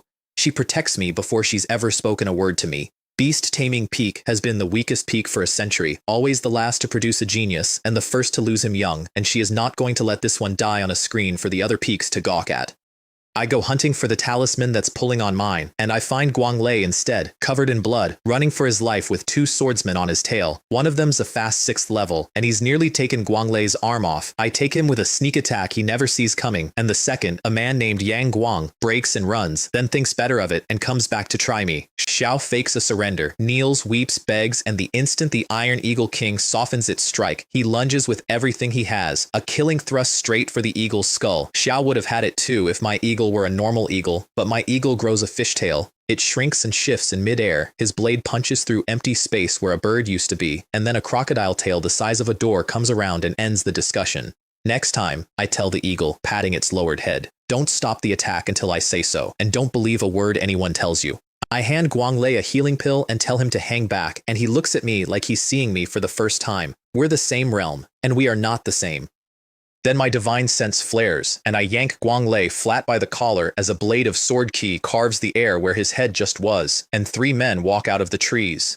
Guanghan at the front, one eye gone now, a fresh scar down his cheek, wearing that cold, dead smile like it's the only expression he has left. Guanghan, Guanglei breathes, and there's a whole ruined friendship in the way he says it. How could you? Those who won't get rich together, Guang Han says, not to him, to me, die together. It's nothing personal, old friend. It never is. His gaze sharpens on me. You. Move. Xiao came into this realm for two reasons. Liang Yang's bounty on my head and his own advancement, and he's brought a gift from his master to collect it, a mid-grade artifact called the Dragon Chanting Sword. Xiao's also, I can see, halfway to the truth. Somewhere behind that one eye, he's put it together that a handyman who supposedly can't fight has left a very specific trail of dead men behind him, and it frightens him just enough to make him channel everything he has into that blade at once. It roars, an actual dragon's roar, and it comes from my throat with power he shouldn't be able to touch, and I do the one thing he cannot plan for, because it isn't supposed to exist. I hit the sword with divine sense, not a spell, just pressure, raw and layered, foundation establishment weight crashing straight down out of the sky onto a 5th level man's sword chant. The roaring blade slows, staggers, and stalls dead in the air, a hand's breadth from my neck, a channeled artifact frozen by nothing he can see. Guang Han's whole mind seizes on the impossibility of it. How strong does a divine sense have to be to physically pin a master's sword? What is this handyman? Xiao's still drowning in the question when the Iron Eagle King comes down inside his guard and takes his heart out through his chest. Xiao dies not understanding. His 2 men are dead a breath later. And when it's quiet, I pick the dragon chanting sword out of the dirt and I press it into Guang Lei's hands, along with everything Guang Han owned. Guang Lei tries to refuse. I don't let him. Xiao tried to be decent to me back in that courtyard when decency cost him something, when everyone else was studying their own feat, and that's rarer than it has any right to be. Break through this year, I tell him. Get strong enough that nobody can do to you what he just tried. And then, because it matters more than any of it, and whatever you saw me do and hear, you never saw it. Not to anyone. Ever. Xiao looks at me for a long moment. This boy who is the same realm as me, and not remotely the same, and he nods like he's swearing an oath. Xiao keeps it too. That's the other rare thing. Then the day goes wrong for everyone at once. There's another hunter in the realm with my name on his lips, and this one is a professional. I feel him before I see him, a stillness in the trees that doesn't belong to anything that breathes. Tang Bo, a tyrant blade cultivator who fights like an assassin, patient and cruel, a member of an underground killers guild called the Dark Tide, and he was hired to put me in the ground. Shay steps out of the shade with a dagger in each hand and a smile that doesn't reach his eyes, and the first thing he says tells me everything about how my day is going. I've heard about you, he says. The beast tamer with the Red Serpent King. Honestly, if I just run into you, I'd have walked the other way, but I was paid, so. Xiao shrugs, like it's the weather. Nothing personal. You should just die. Then he throws something at my mount, and my heart drops because I recognize it in the air. A loose demon essence pill. I recognize it because I invented the recipe. Throw it, pop it with a thread of divine sense, and any beast that breathes the fog has its demonic power ripped away for minutes. My own weapon, in a stranger's hand, sailing at my eagle. I scream at the Iron Eagle King to hold its breath, and I'm half a beat too slow. The pill bursts, the fog blooms, and my mount's strength just evaporates mid-flight. Its wings go from thunder to wet paper, and we drop out of the sky together and hit the dirt hard. 2 of those, Tang Bo says, walking toward me through his own fog, unbothered, because it only works on beasts. 1 for the bird. 1 for the snake when it comes out, and then it's just you and me and a very short conversation. Xiao is very good. Xiao is calm, he is prepared, and he has a hard counter to the exact thing that makes me dangerous. For about 4 seconds, I genuinely do not know how I get out of this, and then the forest saves me by trying to eat everyone. Because a loose demon essence pill in a walled realm packed with 10,000 territorial monsters does not just weaken beasts, it enrages everything downwind. The whole tree line shudders. And out of it comes the last thing either of us wanted to see, the local overlord, awake, furious, and looking for someone to blame. A wild mountain monkey. First order peak, the strongest thing in this whole realm, riding the shoulders of a black bear at the head of a stampede. She earth-type brute the size of a house that pounds the ground with both fists and grows fields of stone spikes hundreds of meters wide, and behind it come the rest, a black tide of claws and horns and hate, hundreds of monsters and then more, rolling through the forest and swallowing screaming handymen whole, a beast tide. And its bloodshot eyes land on me and Tang Bo with exactly equal loathing because we're both cultivators, and cultivators are the reason its home is on fire. Suddenly the professional killer and I have the same problem. Outside, I find out later, the whole thing plays out on a screen for the elders, and the kind one, Mei Jian, is on her feet begging them to end it before the realm becomes a mass grave, and Elder Wang, the man who cut a dozen boys in half for flinching, watches the death counter climb and folds his hands and says the quiet part out loud. Only those who survive a crisis are worth having. The rest were ants, so there is no rescue coming. There is just me, a professional assassin, a berserk overlord, a tidal wave of monsters, and a fireball I have been thinking about since a fraud made 5 suns over a crowd and told me a mere fireball could be invincible under heaven. I have been hoarding essence for a year. 10,000 points, saved chicken by chicken and corpse by corpse. Earmarked for the spirit refining skill, the single most precious resource I own. And I look at Tang Bo dodging the monkey's spikes with his lovely escape technique, and I look at that memory of 5 suns, and I make the most expensive decision of my life. I run, not away, into the basin ahead, the low bowl of land I clocked 2 minutes ago, and I bait Tang Bo after me with a stumble that costs me nothing, and I let the monkey's own stone spikes wall the rim behind us so the assassins got nowhere to blink to. Xiao turns, realizes the trap a half-second too late, and sneers, because he's still not scared of a 5th-level handyman's fireball. Xiao's seen my fireballs. They're big. They're not this. I raise one finger, and I pour 10,000 essence into the fireball technique all at once. It sublimates. Minor achievement. A single spark ignites at my fingertip, no bigger than a firefly, and Tang Bo actually laughs. Then I let it go, and the firefly crosses the basin and becomes a rising sun. The whole world goes white. The shockwave peels the ground open into a charred crater. Trees flatten in a ring, and the heat alone strips the fur off a dozen monsters at the rim. When I can see again, Tang Bo is on his knees in the ash, half his body burned down to the bone, one eye gone, the other fixed on me with an expression I'll remember for a while. Not fear, confusion, the pure bewilderment of a man who has spent 20 years learning exactly how strong everything is, meeting a number that isn't supposed to exist. Who's fireball? He rasps. What are you? A handyman can't. Zhao doesn't finish. I've got nothing left in the tank to answer him with anyway, so I let the Red Serpent King do it. It comes out of the light, water armor flaring blue, and it turns his last desperate knife aside like a rude question, and it finishes the professional and doesn't leave enough for the system to itemize. That leaves the monkey. And the monkey, today, I cannot kill. It comes down off the bear roaring, and it takes one look at the crater where its territory used to be, and it punches my second sun-sized fireball out of the sky with one earth-charged fist, because earth beats fire, and it's a peak beast, and I am running on fumes. Its spikes rip up around me, its horde closes the ring, and for the second time in 10 minutes, I genuinely do not know how I get out. And then the talismans hum against my chest, all of them at once. 3 days. Time's up. The selection is over. I feel the pull of the recall reach into me, and I look up at the Overlord mid-roar, this thing that beat my best shot and would absolutely finish the job if it had 30 more seconds, and I give it a small, tired salute. Rain check, I tell it. And I grab Guanglei by the collar and we dissolve into light one heartbeat before the horde arrives, and the last thing I see is a peak-level monkey screaming at the empty air where its revenge used to be. I promise you, we are going to see each other again. We spill back out into the daylight, into a field of the survivors. Out of 3,000 handymen, 1 in 5 is still breathing, and half of those are missing limbs. Elder Wang surveys the carnage with the satisfaction of a man who got the results he wanted and reads out the top 100. First, a sword control disciple. Second, Jade Cauldron. Third, beast taming peak, Chen Wei. A 5th level nobody who came third, and Elder Wang glances at me with mild surprise and immediately loses interest because beast taming peak is a joke and a 3rd place joke changes nothing.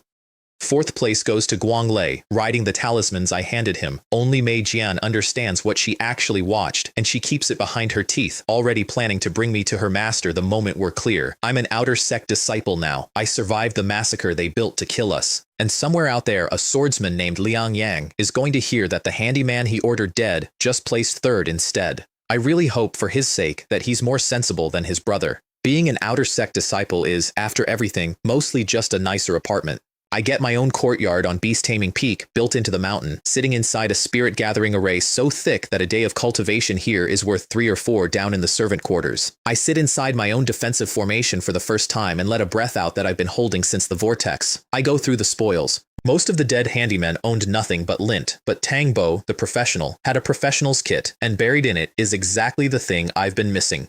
A movement art called Shadow Flash. A short blink, 20 meters, no running required. I learn it in one pass and push it to proficiency, and my legs learn a new trick that turns a fatal blow into a near miss. It's also a dark tide art, which comes with a killer's token and a whole other thread I set aside for later. It comes with how refining, level 6 too, because the beast fed well in that realm, and my body's been quietly climbing the whole time. Then I go back to work. Not the glamorous work, I walk into the affairs hall and ask for the feeding jobs at the beast garden, and the clerk stares at me like I've asked to scrub toilets, because a fresh outer sect disciple begging for a servant's chore is a new one on him. But feeding the beast garden is the single most profitable hour of my day, because it's full of high realm spirit beasts, and everyone I feed pays essence by the fistful. Old Tang, the elder who keeps the garden, greets me from his rocking chair with a black tortoise dozing in his lap and a smile that sees a little too much. The garden is a menagerie of personalities. There's an azure flower deer, first order 8th level, blue and white and gorgeous, and the single most difficult animal I have ever met. It has a game.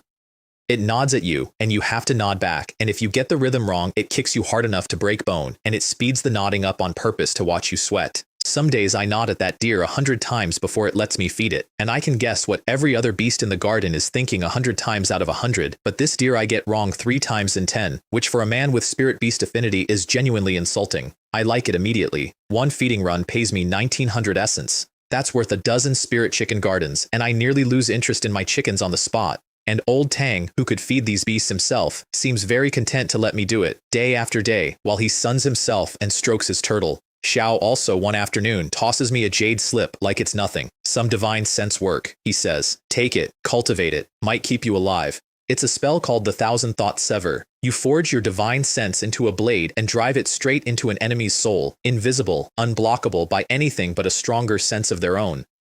It's brutal, it's silent, and it is Foundation establishment grade, the kind of thing that costs tens of thousands of contribution points in the library, and he hands it over like a stick of gum. It nearly breaks my mind the first 3 times I try to condense the blade, and then it clicks, and I have a knife that lives inside my head and kills things that never see it coming. I don't ask why he's arming me, I just say thank you and keep it. And then I do the smartest boring thing I do all episode. Marshal Uncle Xiao, the heavyweight who owns the Spirit Chicken Garden, is being posted to the border for a few years and wants to sell the whole operation. 3,500 stones for the land, the flock, and the formation. I spend 2 straight weeks refining pills day and night to raise it, and I buy it. My own territory, ringed with a formation nobody can see through, perfect for raising beasts, running a business, and hiding whatever I don't want the world to notice. A month ago, I was punched for glancing at a man. Now I own the ground he used to lord over.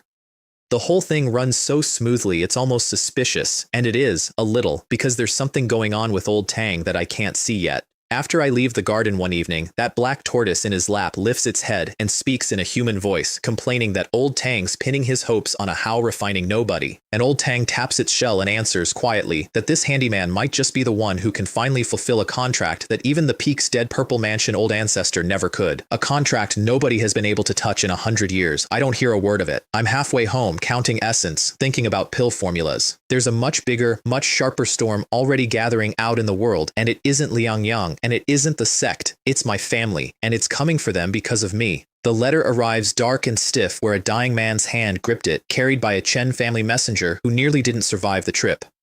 Manager Fan hands it to me at the Spirit Chicken Garden, tells me the messenger's being treated in Chenxiao City and should live, and I break the seal, and by the time I've finished reading it, my palm is smoking and the paper is ash and the chickens are fleeing to the far fence. The story in it is short and ugly, and at the root of it, mine. The sect's new rules demand a heavy annual tribute from every family under its shadow, so my father, Chen Xing, pushed our small clan into the spirit goods trade to make the quota. A bigger family, the Chens, came smiling with an offer to partner up. My father hesitated, my uncle pushed, and on the very first deal, on the very first road, the Chens turned on us, killed 2 of our cultivators, framed us for the loss, demanded compensation for a crime they committed. Now my father is sick with the strain. The whole family is barricaded inside the compound in Haoyue City with the defensive formation up, and the Yang family is camped outside the door, waiting for us to break. None of it makes sense. We never crossed the Chens. A family like that doesn't destroy a smaller one over a single soured deal. Somebody put them up to this. Somebody with a reason to want the Chen family erased, and I have a short, cold list of who benefits from erasing me by way of my family, and I already don't like the name at the top of it. The tree wants to be still, and the wind won't stop blowing. Fine, then I'll show this wind what thunder sounds like. I don't charge in as Chen Wei, 16 and stuck at how refining. I go home as Master Xue, a Foundation establishment expert nobody can see through, the disguise pendant humming at my throat. On the way, I make 2 upgrades that are going to matter. I finally learn the Thousand Thoughts Sever well enough to draw the soul blade on command, and I put my hand on the Red Serpent King and pay the 4,500 essence to push it into its final form. Red Serpent, 30 meters of it. The crown on its head curls back into gold, its whole body darkens to deep red, a flame mark burning down its tail, and its realm rides the bloodline up to First Order, level 8. It's so strong now it has to be careful not to crush me when it wants affection. I've turned an orphaned, lazy little garden snake into something that can bite the head off a peak how refining cultivator. Which is good, because that's exactly what I'm about to ask it to do. I slip into Haoyu City after dark, past the Yang family's watchers, and into my own family's hall, and I find them the way you find people who've been under siege for days, gray, exhausted, jumping at shadows. My father, Chen Xing, is thin and sick with worry. My uncle can't sit still. And when I drop the disguise for a second and let them see it's me, my father's face does something complicated, relief and dread braided together. Because a son who comes home to a war is a son who might not leave it. You shouldn't have come back, he says quietly. How could I not, I say, when the family's in trouble because of me? My grandfather calls a council in the main hall, and it's an education in what a family actually is when the walls are cracking. Xiao lays it out plainly. The Chens are enemies now, blood's been spilled, and this has to be resolved one way or another. What do we do? And I watch, one by one, as the elders and cousins I half remember reveal exactly who they are under pressure. Some suggest we grovel, send the Tang family in to broker peace, offer compensation for the men the Chens murdered, as if that's a thing that works. My cousin Chen Kai, the arrogant one, asks the only question that matters to him. Grandfather, can you just kill them all? Can we win? And my grandfather, who I am rapidly learning is the smartest person in any room he's in, sips his tea and says, no, I can't wipe out the Yang family. Not 3 peak masters at once, not at my age, not without losing most of you in the doing. That lands like a dropped stone. The hall goes pale, because if grandfather can't win, then what's left is running or begging, and neither one saves everyone. Then he turns to me. Wei, what do you think? I've been thinking about nothing else. I think, I say. We're asking the wrong question. The Chens are a mid-sized family. We never cross them. Families like that don't march on families like ours over one bad deal, not without a reason, and not without someone stronger standing behind them promising it's safe. Before we decide how to fight, we need to know who actually pointed them at us. Find the hand, and we understand the whole thing. Give me a little time, I'll find out. Grandfather studies me for a long moment, and something behind his eyes warms, just slightly.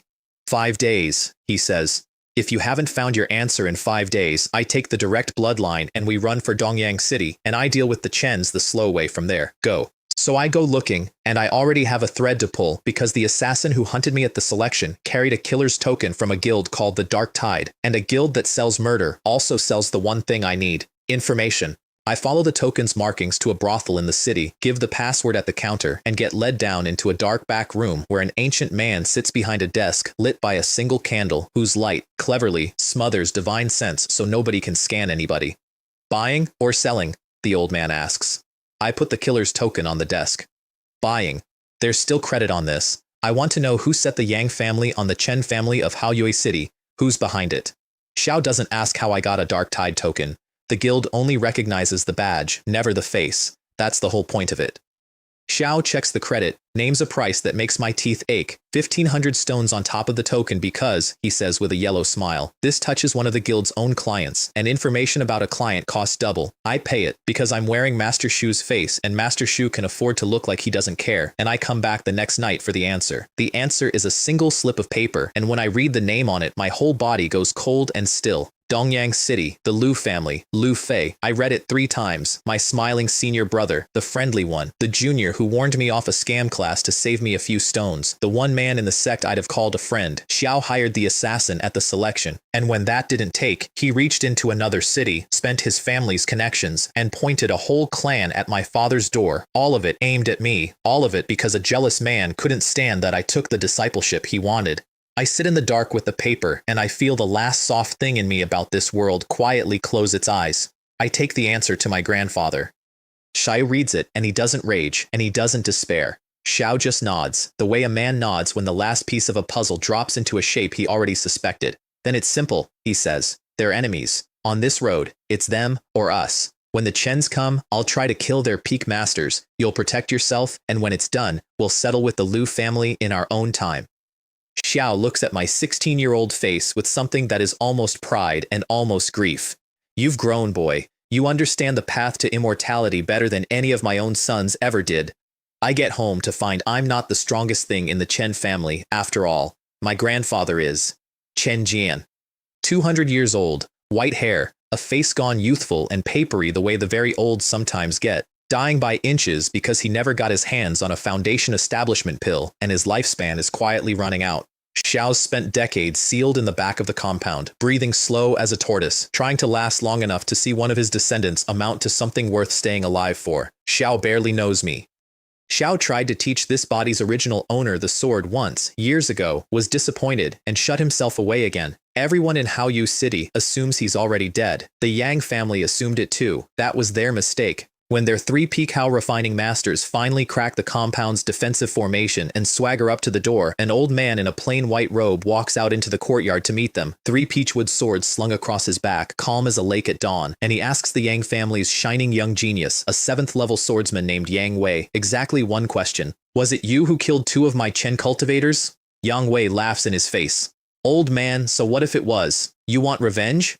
And the old man says quietly, then that's good, and draws a single wooden sword, and cuts Yang Wei in half from 100 meters away. Not with force, with sword intent. There's no flash, no roar, no arc of light you could dodge. There's a pressure that reaches across the courtyard and seizes Yang Wei's mind and holds it still, and a blade that has already arrived by the time he understands a blade was ever coming.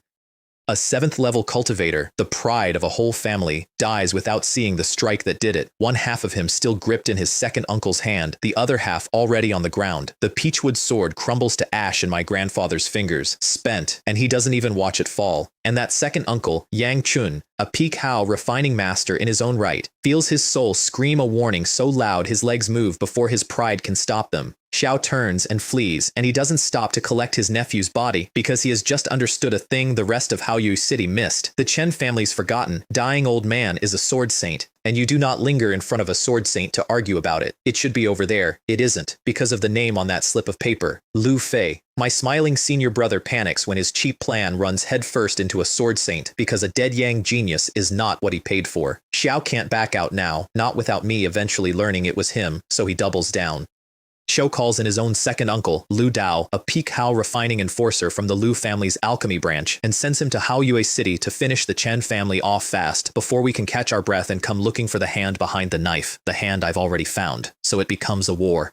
3 Yang family peak Hao refinings, plus Lu Dao and his great cauldron, against 1 dying old man and a compound full of people who can't fight. I do the math twice, and I don't like it either time, so before the doors break, I spend my Master Zhu cover on the 1 card I've got. I walk into the Lu family's estate in Haoyue City, flash the pendant and the foundation establishment pressure, and call in the favor I've been banking since I saved their guest alchemist's neck. They send 2 of their own peak cultivators, on the strict understanding that they'll tie up Lu Dao and his cauldron, and not a thing more. It's not a rescue. It's just enough to keep 4 peak masters from becoming 4 peak masters all pointed at my grandfather at once. Then the formation shatters, the doors come down, and the courtyard turns to thunder. My grandfather walks out to meet 3 of them alone, 3 peachwood swords on his back, white hair loose, and he is a wonder. Each strike is a single perfect cut, a blade of sword intent that seizes the mind before the body can flinch, and each one costs him a whole wooden sword, the peachwood crumbling to ash in his hand the instant it lands. Xiao is spending his life a stroke at a time, and he knows it, and he does not slow down. My uncle and my cousin charge in over their heads, brave and completely useless, and Yang Hui, the father of the boy grandfather cut in half, levels a spear of frozen killing light straight through both of them. That's my cue. I come out of a doorway on a shadow flash, right at Yang Hui's back, close enough to smell his sweat, and I drive the 1,000-thought sever into his skull. Xiao never sees it. There's nothing to see. Sheer invisible blade of divine sense straight into the soul, and his spear strike dies half-formed as his whole head fills with white pain. And while he's frozen there, gasping, I make the hand seal. Red serpent. 30 meters of it fills the courtyard. Poison fire across Yang Hui's face, a body that won't answer him, and the snake closes its jaws, and it is done. A peak Hao, refining cultivator, the man who marched here to erase my entire bloodline, gone between one breath and the next. My uncle drags my cousin back, and the 2 of them stare at me like I'm a monster wearing their nephew's face, and I don't have time to explain that they're not entirely wrong. Get to the back, I tell them. Help my father. Go. They go. The Iron Eagle King comes down on the Yang disciples like a falling roof, wings like axes, fishtail like a dropped wall, and where it lands, men stop being a problem.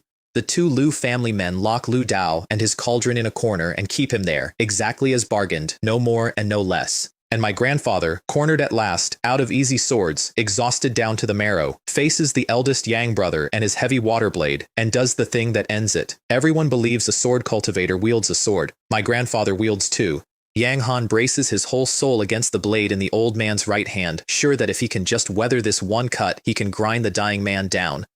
And a second wooden sword lifts off my grandfather's back on its own and goes through Yang Han's chest before his wave of blade ki has even finished rising. The eldest Yang brother looks down at the peachwood in his heart with an expression of pure offense and falls. The third brother breaks and runs. Lu Dao breaks and runs. My grandfather takes Lu Dao's head off the sky as he flees. One last blade, one last crumbling sword, and then the courtyard is quiet, and the only Lu left standing is the one who started all of this. Lu Fei. On the ground. Everything he built collapsed on top of him, his uncle's body cooling 3 feet away, and he's screaming the only card he has left, that if I kill him, the Lu family will be the Chen family's sworn enemy for 100 years. I crouch down in front of him, my senior brother, the man who warned me away from a scam class to save me a few stones, who smiled at me across a dozen shared meals, who I actually, genuinely liked. Why? I ask him. We never had a single quarrel. Why me? And it all comes out of him, ugly and small. Because I was going to be Chulan's personal disciple. Because I walked in from nowhere and took the one thing he'd spent years earning. Because my talent made him feel like nothing and he couldn't stand it, so he decided the world would be more bearable with me dead. That's it. That's the whole reason a war happened, that my clansmen are in the ground, that my grandfather just spent years of his life he can't get back. Jealousy. Nothing else under it. Nothing at all. So, I say, and I stand up. When you sent an assassin after me, and then a whole family after my father, what did you think this was going to be? Senior brother. When you plotted to wipe out my family, I tell him, we were already enemies to the death. You just didn't tell me until now. The soul-piercing nail goes through his head, and my senior brother falls back into the dirt, and the beasts erase what's left, and on paper it will read like Shui Yu's restless ghost struck one more time. I feel almost nothing, which by now I've stopped being surprised by. And then my grandfather does what a man does when the enemy has proven in the worst way that they will simply come back. Xiao walks into the Yang family compound alone, and he finishes it. All of it. I stand at the gate and I don't stop him and I don't help him because he's right and because some mercies are just invitations written in your own children's names. By the time an incense stick has burned down, there is no Yang family left to plot anything ever again, and my grandfather walks back out of the ruin looking a full decade older than he did that morning, his lifespan spent like loose coin on a debt that had to be paid. 10 years left, where there might have been 30. This child, he murmurs, watching me hide a body without flinching, is a born killer, almost like me when I was young. A pity he has no talent for the sword. Back home, in the ruined courtyard, the fighting's marks not yet washed from the tiles, my grandfather sits in the main hall and asks how a nobody handyman came by 2 peak how refining bodyguards from the Lu family. I tell him the truth, mostly dressed up in a borrowed name, and the family, who used to leave me off their letters, look at me now like I hung the moon. My arrogant cousin, the one who borrowed my spirit stones and sneered, bows his head and apologizes, and I wave it away because I won't be here to guard them forever, and one day the family will need him. I set them up before I go. My father wants to pivot the whole family into the pill trade like the Lus, but I steer them somewhere safer, the beast trade. I've got a whole spirit chicken garden, and every month it can produce spirit chicken kings worth 10 times a plain chicken, and a family that supplies rare spirit beasts to hungry cultivators gets rich quietly, without the road ambushes that come with hauling valuable pills. It's low risk, it's mine to supply, and it turns the disaster that nearly killed them into the foundation that makes them. And I make one promise I intend to keep. My master, Chulan, can refine a foundation establishment pill. If I can get the ingredients, my grandfather doesn't have to die in 10 years. I don't say it out loud as a vow, because a vow you might not keep is a lie you tell someone who's dying. I just file it under things worth becoming strong enough to do. When I get back to the sect, I go to my master and tell him the truth, that his own junior disciple, Lu Fei, tried to have me murdered, dragged a whole city and a whole clan into it, and died for it. Chulan goes still. Then he slams his teacup down hard enough to crack the table, and this dozing, harmless-looking old man calls himself a fool, an old fool, for opening his own door and letting a wolf walk in. Xiao's shaking with it. I saw the ambition in that boy from the start, he grinds out, and I never once dreamed he'd point it at you. Then, in the same breath, the fury drops off him, and he grabs my arms and checks me for injuries. Twice. Head to foot, like a grandfather who's just heard how close the carriage came to the cliff. When he's satisfied I'm whole, he makes me 2 promises, and the second one changes everything. First, he'll send word to the Liu family so heavy that they won't so much as glance at anyone named Chen for a generation because the connections of a third-order alchemist are not a thing a provincial clan survives offending. And second, he'll get a foundation establishment pill for my grandfather, real ingredients or begged off a golden core with his own reputation as the price, whatever it takes, so that the old man who spent years of his life saving my family doesn't have to run out the clock. I bow to him, low, and for once in this scheming, careful, survive-at-all-costs life of mine, I mean every degree of it. Here's where I started. A handyman with 3 spirit roots and a mop punched in the gut and dragged off to feed a bully's chickens because I looked at him wrong, and not one person in that courtyard would meet my eye. And here's where I am now. The unseen guardian of a family that's finally safe, with a sword saint for a grandfather and a foundation master for a teacher, an army of my own in a room inside my soul, and a chicken empire funding all of it. But the story doesn't get to end on a clean win, because it never does. Liang Yang is still out there, and he's still hunting for the handyman who buried his brother. My grandfather still has 10 years and a promise I haven't paid.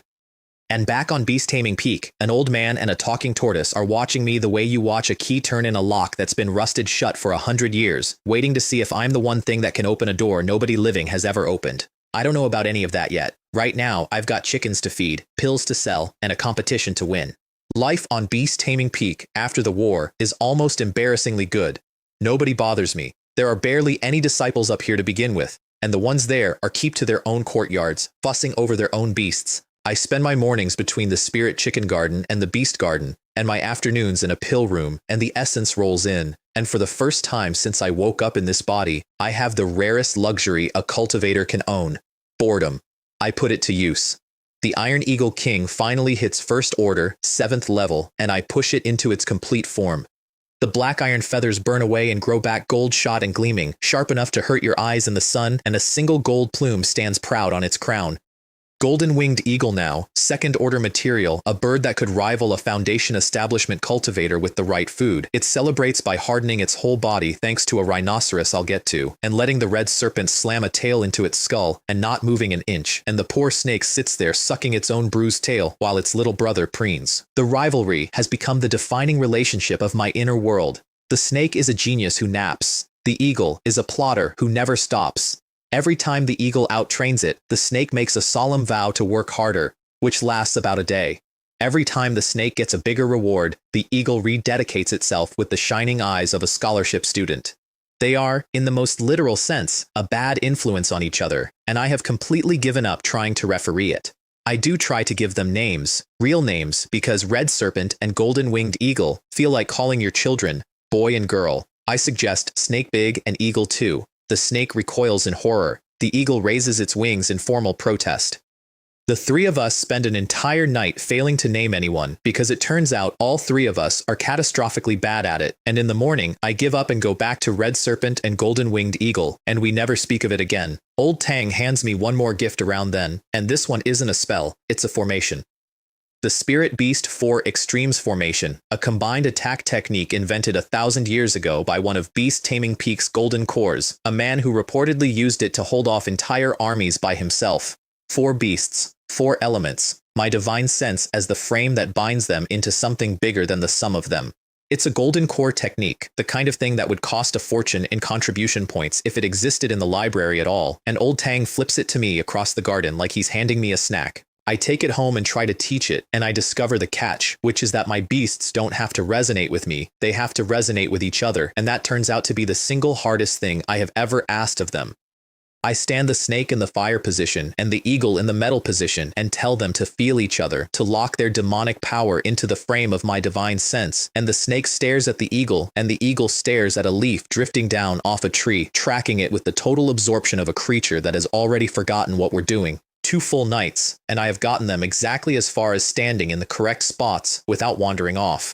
The snake keeps asking, in that way I can feel more than hear, whether an hour of this counts as a full day's cultivation. The eagle keeps trying its absolute hardest and achieving nothing, which is somehow worse. I complain to Old Tang that I must be too stupid to teach it. Xiao laughs at me, not unkindly, from his rocking chair, the black tortoise dozing in his lap. If it were easy, he says, Beast Taming Peak would rule the whole sect instead of dying at the bottom of it. That formation broke better tamers than you. Take your time.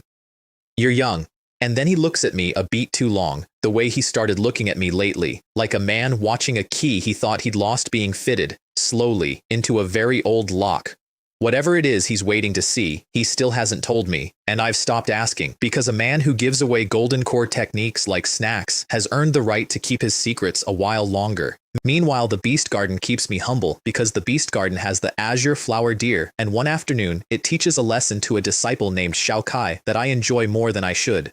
Xiao Kai shows up with 2 friends and a lot of confidence, looking for a strong beast to contract. Xiao's got an earth root, so I helpfully point him at the strongest earth type in the garden, a wild mountain monkey. Not the peak level overlord from the secret realm, just a mean, destructive, first order 8th level brat that no one likes and everyone avoids. Xiao Kai loves it on sight. Xiao tries to force the contract, sicks his sand dog on it to wear it down, and gets his sand dog's leg broken and himself nearly impaled on a field of earth spikes for his trouble. When he begs me to save him, I stroll over, calm the monkey with a wave of divine sense, and buy peace with one of Xiao Kai's own spirit fruits, a 100-stone delicacy he'd been saving for a special occasion, now going down a monkey's throat while he watches with his soul leaving his body. Then, because I'm a generous mentor, I suggest he try that deer over there instead.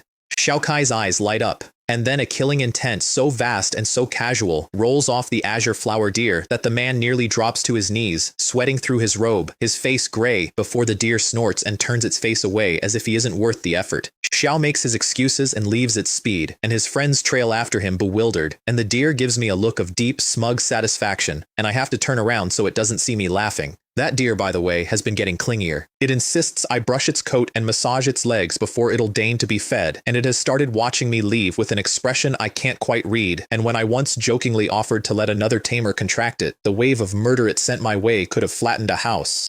I don't understand it. I understand every beast in that garden 100 times out of 100, and this one I get wrong 3 times in 10, which is either a sign of a very complicated animal, or a sign that it's the only one in here smart enough to keep me guessing. Either way, I'm starting to think it's decided I belong to it, which is going to be a problem, because I've decided the same thing about it. A Sect mission comes up that I can't say no to. Some junior wants a phantom bee wolf caught alive and unharmed for a pet, and the reward is 30,000 contribution points all told, a free entry token to the 10,000 Beasts secret realm, and a spare ticket besides. Capturing a beast intact, face unmarked, limbs whole, is harder than killing it, but I've got 2 beasts that can bully a thing gently, so I take it. I've been in this secret realm once before, during the selection, and I left an enemy in there. A first-order peak wild mountain monkey with a horde and a very long memory, the one that smashed my sun-sized fireball with one fist. I really do hope we don't run into each other, which is my way of admitting that I absolutely intend to.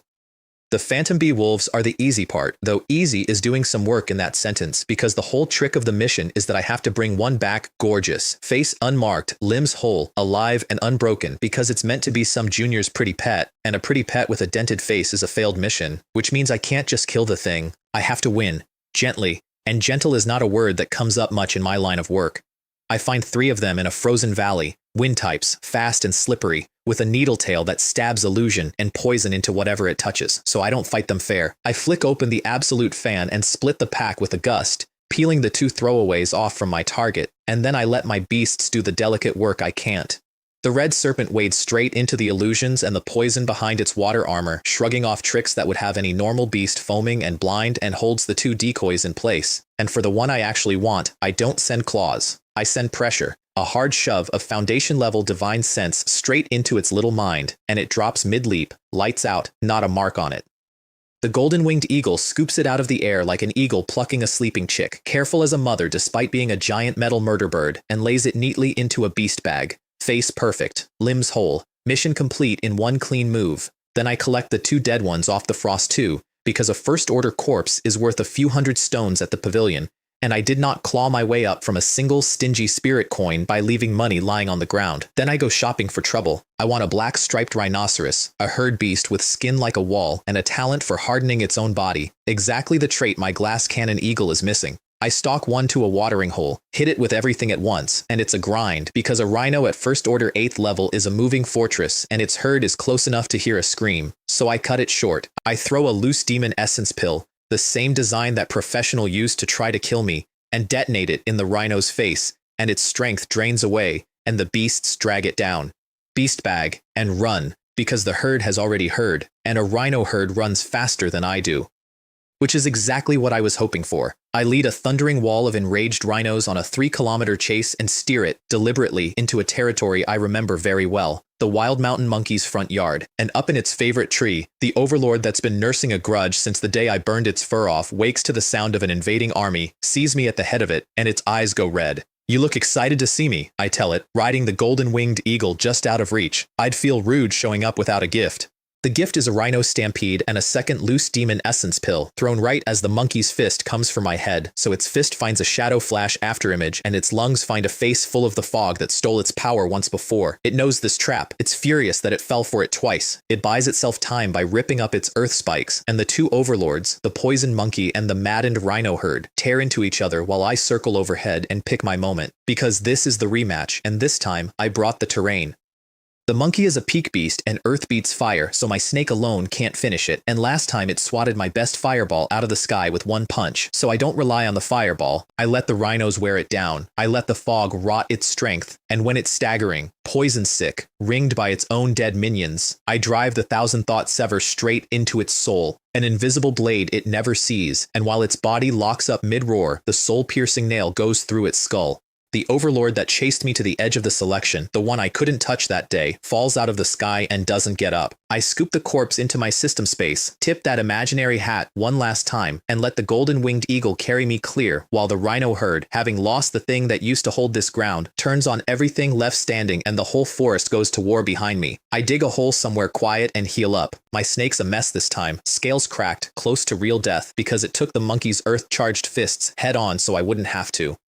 I pour blood restoration pills into it and tell it that it did well, and it nuzzles my hand and slinks off to the inner world to sleep for 2 weeks, and I mean it, it earned that. Back home, I settle the rhino's debt properly. I carve the toughest hide off the carcass with a throwing knife I looted from a Yang family corpse years ago, sharp enough to open a rhino like a melon, and I feed the hide to the golden-winged eagle. Fusion, 95%, 4500 essence, and the eagle's feathers explode and grow back harder than steel, ringing like struck metal when I tap them, hardening. On command, its whole body becomes briefly indestructible. The trade-off is that it flies heavier and slower while it's hardened, but nothing's free, and a bird that can flip a switch from fast and fragile to slow and invincible is a bird that has answers for everything.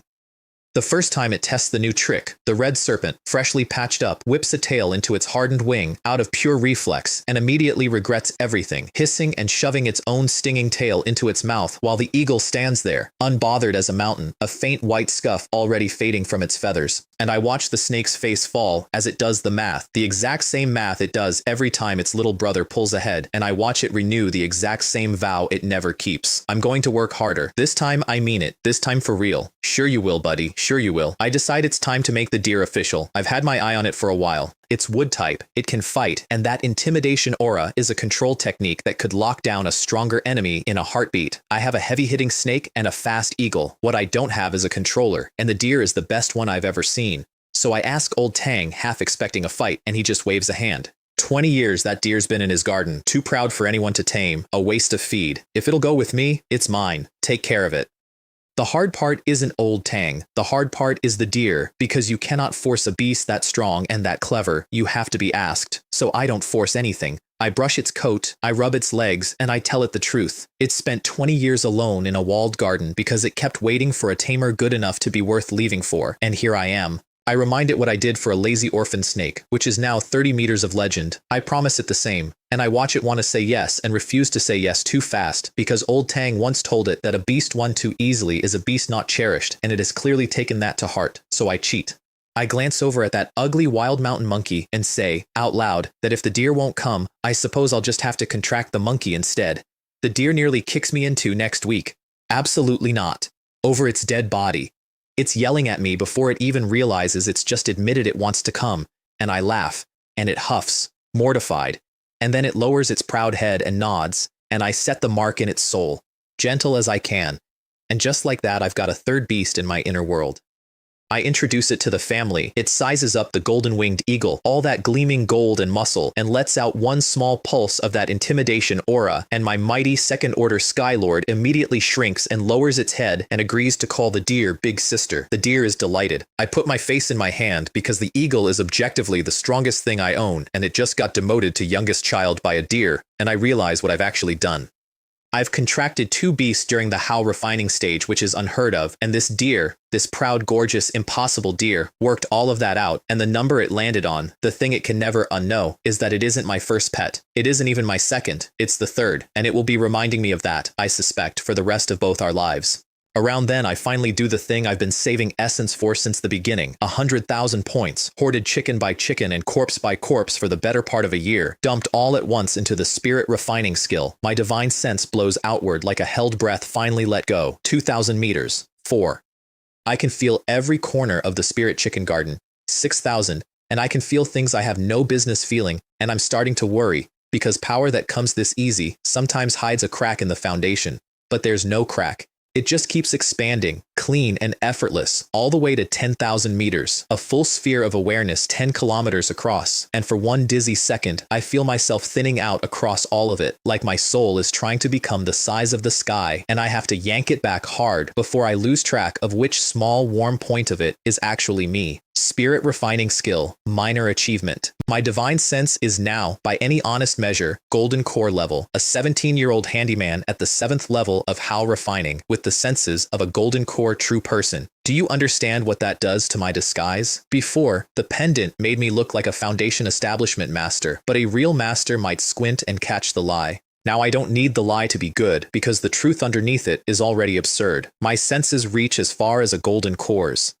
I can walk into a room wearing that pendant and be, functionally, exactly the master I'm pretending to be, and there is almost no one alive who can look at me and tell the difference. The next stage, major achievement, wants 5 million essence. At my current rate, that's 10 years of feeding, so I put the dream away with a smile. Minor achievement is my ceiling for now, and minor achievement is a fortress. Paired with the 1,000 thought sever, I could kill an ordinary peak How refining cultivator before he finished clearing his throat. I test my new senses once, idly, and accidentally perceive in perfect detail exactly what old Tang next door is doing in the privacy of his own courtyard, and I pull back so fast I nearly sprain something. Some doors, it turns out, a man should not open, no matter how far his soul can reach. I've come a long way from a boy who got punched for holding a bowl wrong. And I've barely touched the essence again since, because there's a competition coming, and I've got a very specific plan for the day. A room full of people who think alchemy belongs to Jade Cauldron Peak find out that the Sect's best young alchemist has been hiding on the poorest peak, beating chickens. The alchemy competition happens once every 5 years, hosted by Jade Cauldron Peak, open to anyone in the Sect who can hold a furnace. As Qulan's personal disciple, I skip the qualifiers and go straight to the main event, and my master signs me up for a very specific reason. Jade Cauldron Peak has owned this competition for 100 years. Xiao would like, very much, to watch them lose it to a boy in beast-taming robes. I walk into a square packed with nearly 1,000 alchemists and their hangers-on, and I become, instantly, the joke of the day. Alchemy belongs to Jade Cauldron Peak the way swords belong to Sword Control, and everyone knows it. Sword Control's own alchemists are considered a bit of an embarrassment for even trying.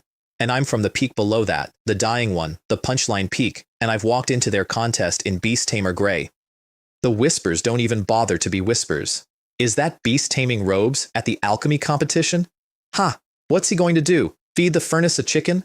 Somebody find out which corner he's hiding in. I want a good view when he fails. A few disciples from my own peak actually drift away from me, embarrassed to be associated, and I don't blame them. They've eaten decades of this. The veteran beast tamers just glance at me with mild surprise and go back to ignoring the mockery because they've long since run out of the energy to care, and I stand quietly off to the side and let all of it wash over me because a year in this world has taught me the single most satisfying way to answer a room full of people who've decided you're nothing. You say nothing, and then you win. 5 judges, all Foundation Establishment elders, take the high seats. 5 rounds, and the first crack in Jade Cauldron's smug little world opens up right away because the head judge, Chen Chun, announces that the rules have changed. No more common pills. This year they're refining rare, obscure, borderline forgotten medicines, and the crowd's laughter dries up as fast as mine would have if I didn't have a system that eats difficulty for breakfast. Round 1. Chen Chun waves a hand and a name lands on every stone platform, the 5 poison pill. A poison pill so uncommon that most of these professional alchemists have never so much as held the formula, and I watch 1,000 faces do the same slow crumple as the realization sets in. This is not the friendly competition their masters remember. A few of them raise their hands to protest, and Chen Chun's stare shuts every mouth in the square. Refine or leave. 2 Jade Cauldron favorites get their furnaces roaring within minutes, and the crowd coos over them. Fei Yun, the inner Sect disciple, cool, and precise, breaking down each venomous ingredient, one careful piece at a time. Chu Wei, the outer sect leader, right behind him. This is their house and their art, and they move like it. And me? I look at my 5 little monster ingredients, centipede and scorpion and snake and gecko and toad, and I do the one thing no trained alchemist in this square would ever do. I throw all 5 in at once and shut the lid. The crowd absolutely loses it. Did you see that? Xiao dumped the whole thing in. Xiao doesn't even know you refine the ingredients separately. Xiao's going to blow the furnace. A beast tamer. At an alchemy contest. I told you it'd be worth watching. Careful men on every side of me shake their heads at my ignorance, delighted, already composing the story they'll tell tonight about the handyman who didn't know the first thing about pills, and what none of them can see is the number behind my eyes. This is a first-order pill. I am operating at second-order skill, with the slowest, steadiest, highest success technique in the entire sect. Refining a 5-poison pill delicately, ingredient by ingredient, would be like using a surgeon's scalpel to butter a piece of toast. So I don't. I melt the whole batch down into one black swirling liquid, and I take my time, and I let the slow fire do what the slow fire does. When the 2 hours are nearly up and half the field is sweating over failures, I extinguish my flame and lift the furnace, and 10 5-poison pills sit in the bottom of it, round and full and flawless, one for every drop of material I was given. The square goes quiet in my little corner of it. Chen Chun drifts down, peers into my furnace, and his eyebrows climb clean into his hairline. 10, perfect in every way, no cinnabar patterns but 10 from one batch in the first round. A pause. As expected of Chulan's disciple, 11 points. Up in the stands, Fei Yun's master, an elder named Guang Jin, leans over and sneers loud enough to carry that Chulan obviously fed his precious disciple the topic in advance, and my master, Chulan, strokes his beard with the serenity of a man holding 4 aces and says, "Watch the next few rounds, old friend." And somewhere in that crowd of 1,000 hecklers, the mood shifts, just a hair. The beast tamer refined a perfect 10, on the first try, of a pill nobody's ever seen. I've also just made a rival. Fei Yun, intersect disciple, already at the first level of foundation establishment, the shining pride of Guangjin's line. His eyes find me across the square, and I watch something in them click over from amusement into war, because in a contest between legacies over who owns alchemy, the disciples aren't fighting for pills, they're fighting for their masters' faces. Xiao decides right then that I'm the enemy. I could have told him. I've been the enemy since I walked in. Round 2. The corpse worm pill, and this one is genuinely vicious, because it isn't really a medicine, it's a trap you build around a living thing. You have to seal a live worm inside the pill, and keep it alive, dormant, curled at the very center, waiting to be woken later by a thread of divine sense. Get the fire a hair too hot, and you cook the worm, and a dead worm is a dead pill, and everything you did was for nothing. The whole square goes quiet with dread. Even the professionals look green, and I fail the first batch. Actually fail, in front of everyone. I rush the worm, push the heat a beat too fast, and watch the little thing panic and burst out of the half-formed pill and turn to ash in the flame. For one glorious second, the hecklers get exactly the show they paid admission for. There it is! Ha! I told you, the beast tamer's luck ran out. Round 1 was a fluke, watch, he's done. Then I settle in, and I stop rushing. I treat the spirit fruit like a tiny second furnace, and the worm like a sleeping guest I mustn't wake. And I let the still fire do the patient, boring, unglamorous work it was built for. When I lift the lid, 5 corpse worm pills sit in the bottom of the furnace, each one carrying a live worm and a single cinnabar pattern, and the hecklers get very quiet again. The genuine surprise of the round isn't me, though. It's a sleazy, fat little art peak alchemist named Wei Guang, a man who looks like he'd sell you your own shoes, who seals his worms inside a lattice of formation runes and turns out 28 points of flawless work. Nobody saw him coming. I file him away, because a man that unremarkable looking who's that good is a man worth respecting. But I'm right on his heels, and when the round ends and they tally it, I'm sitting comfortably in the top 3, while 90% of the field, 1,000 of the sect's finest, has already been sent home. Round 3, and this is where the whole thing becomes a private joke that only I get to laugh at, because the host is my own master, Chu Lan, and the pill he sets is the loose demon essence pill. I invented that recipe. Well, the world invented it, but I've refined dozens. I sell them through first-grade pharmacy, under a fake name. I threw one in a rampaging monkey's face 2 days ago, and a professional killer threw one in mine at the selection. There is possibly no living person who knows the loose demon essence pill better than the 17-year-old in beast-taming gray currently trying not to grin. and 1,000 of the sect's finest alchemists stare at the formula for a medicine that saps a beast's power and haven't the faintest idea where to begin, because it's a rare, evil, off-market thing that only exists in the grubby corners of the world where I happen to make my living. Chu Wei reads it and looks like he might actually cry. Fei Yun reads it and goes the color of a dead fish. And I light my furnace and start folding in the mimosa catalyst before half the field has finished reading the first line. Fei Yun watches me start, and I watch the exact moment the realization hits him, watch it collapse his whole face. The host of this round is my master. My master must have slipped me the topic in advance. This is rigged, Xiao's wrong, and he can't say a word about it anyway, because you do not accuse a third-order alchemist of cheating in front of the whole sect on a hunch. It isn't rigged. I'm just genuinely, unfairly, the wrong person to have set this pill against. So I let him stew in the theory that lets him keep his dignity, and I lift my furnace to reveal 6 perfect loose demon essence pills, while the rest of the field is still fighting to condense their first. And my master gives me 36 points, and the single fondest smile a lovable old fraud has ever aimed at his star pupil. Now the crowd genuinely starts to turn on me. It's connections, they mutter. The beast tamer's riding his master's coattails. The whole thing's a beast taming peak setup. I hear every word of it because of course I do. My ears reach farther than their whispers travel. And I let them have it, all of it, because in exactly 2 rounds, not one of these people is going to remember they ever doubted me. I'm sitting in first place, and the 2 men judging the last 2 rounds are the one who hates my master and the one who's about to accidentally hand me everything. Round 4 is a stitch-up, and every single person in the square can see it. The host this round is Guang Jin, Fei Yun's own master, and the pill he sets is the body tempering pill, a jade cauldron specialty that his disciple has refined 100 times and I have never made once. Fei Yun smirks at me across the platforms, openly, comfortably. Home turf. Chu Wei, poor Chu Wei, nearly cries again. And I look at a medicine engineered to crush anyone who's never made it before, hosted by the father of my rival, and I do the only thing I know how to do. I get to work. The body tempering pill is a monster of timing. You keep a spirit fruit's outer skin perfectly intact while you melt everything inside it to liquid, fold in the other medicines through the wall, and puncture the skin at exactly the right instant to release the whole thing as a pill. My technique is slow, and slow is supposed to be death on a 4-hour clock, so I don't play Fei Yun's game. I refine the auxiliary ingredients with a faster method first to buy time, then turn the spirit fruit itself into a tiny still fire furnace and cook the pill inside its own skin. The hard way, the patient way, the way that happens to suit me down to the ground. Fei Yun finishes first and lifts his furnace with a flourish. 2 body tempering pills, ugly, lopsided, but valid, and his master beams and hands him 30 points and tells him warmly to make more when he gets home. Fei Yun turns to shoot me a look of pure triumph, and that's the exact moment I extinguish my fire and spin my furnace open, and 3 body tempering pills roll into my palm, round and full, and obviously, undeniably better than his. The triumph slides right off his face. Guangjin's face freezes solid. Xiao wanted to lowball me. You can see him wanting to, and he can't, because 1,000 people are looking at the difference between 2 ugly pills and 3 perfect ones, and he is a judge in front of witnesses, so he grinds it out through his teeth. 45 points.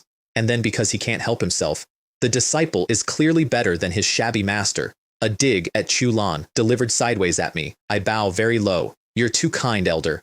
Sweet as spring water, refusing to take the bait, and I watch it curdle in him worse than any comeback could have. I'm in first place going into the final round, and I've pulled far enough ahead that the only way I lose is if I embarrass myself. Which is exactly what the last judge, a wheezing old man everyone calls Old Liang, seems to be planning for me, because Old Liang sets a desire immortal pill, sure illusion pill, a thing that fills the air with a smoke that reaches into your mind, finds whatever you crave most, and shows it to you in perfect, maddening detail until your willpower breaks and you sit there laughing at ghosts while your furnace dies. Alchemists have ruined themselves on this pill. There's a story about a foundation master who lost his mind refining one and had to transfer to the far side of the province out of shame. And Old Liang, chuckling, adds one more rule. The 3 of us finalists are capped at the 7th level of Hao refining, no higher, which strips Fei Yun of his foundation establishment advantage and leaves nothing between him and the smoke but his own mind. Fei Yun goes gray. Wei Guang, who fights with formation runes and doesn't lean on raw willpower, grins from ear to ear. And I have a very unusual problem, which is that this pill cannot touch me. My divine sense is golden core level. The smoke pours into my head and finds a fortress with the drawbridge up.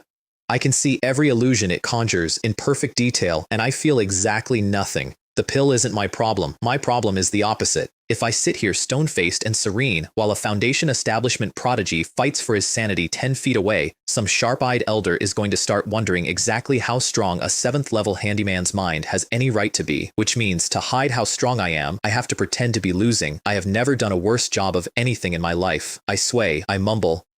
I let my eyes go soft and wander like I'm halfway to the moon, and I put on the dopey grin of a man who's forgotten his own name, all while my hands keep quietly refining a pill that is, honestly, beneath me. Wisps of the smoke curl off my furnace, and the crowd catches them, and the crowd draws exactly the conclusion I'm feeding it.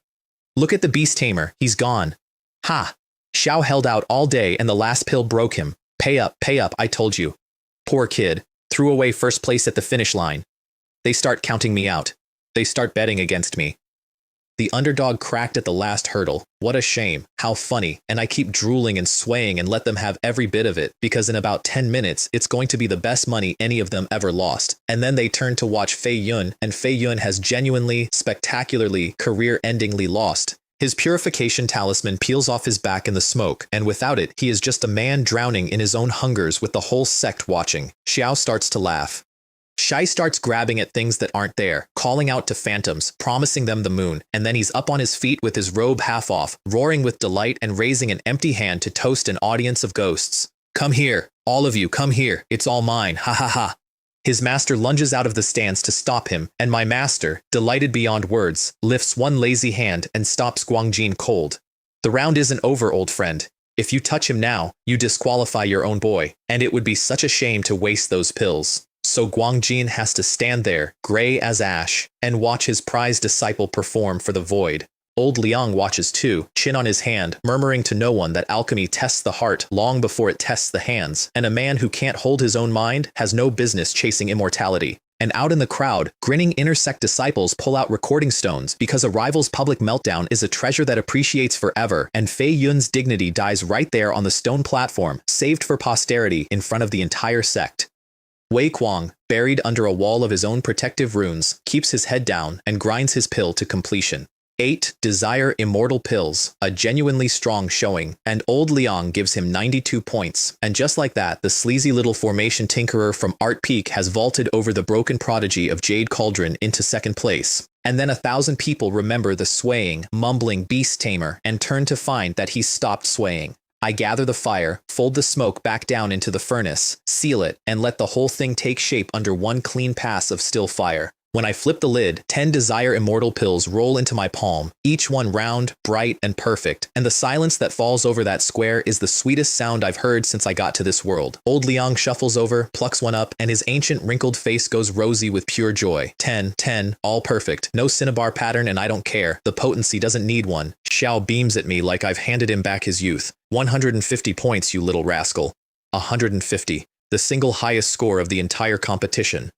Fei Yun surfaces from the smoke just in time to watch his own furnace crack and his pills crumble to ash, and he sits down hard on the cold stone and stares at nothing, and I almost feel bad for him. Almost. Then they read the final tally, and I get to stand there and listen to it. Chen Wei, 264. Wei Guang, 157. Fei Yun, 80. First place goes to a 17-year-old in beast taming gray, from the peak the whole sect uses as a punchline. Second place to a sleazy little Art Peak rune scribbler nobody would look at twice. And Jade Cauldron Peak, the peak that has owned alchemy for 100 straight years. The peak that hosted this whole thing to remind everyone who the masters are. That peak comes third, in its own house, at its own contest. Beaten in front of everyone by a boy who feeds chickens for a living. The word is already running up the mountain before I've left the square. All the way to Sword Control Peak, where they're calling it the biggest upset in the contest's history, where a name is passing mouth to mouth. Chen Wei, Beast Taming Peak, 17, first place.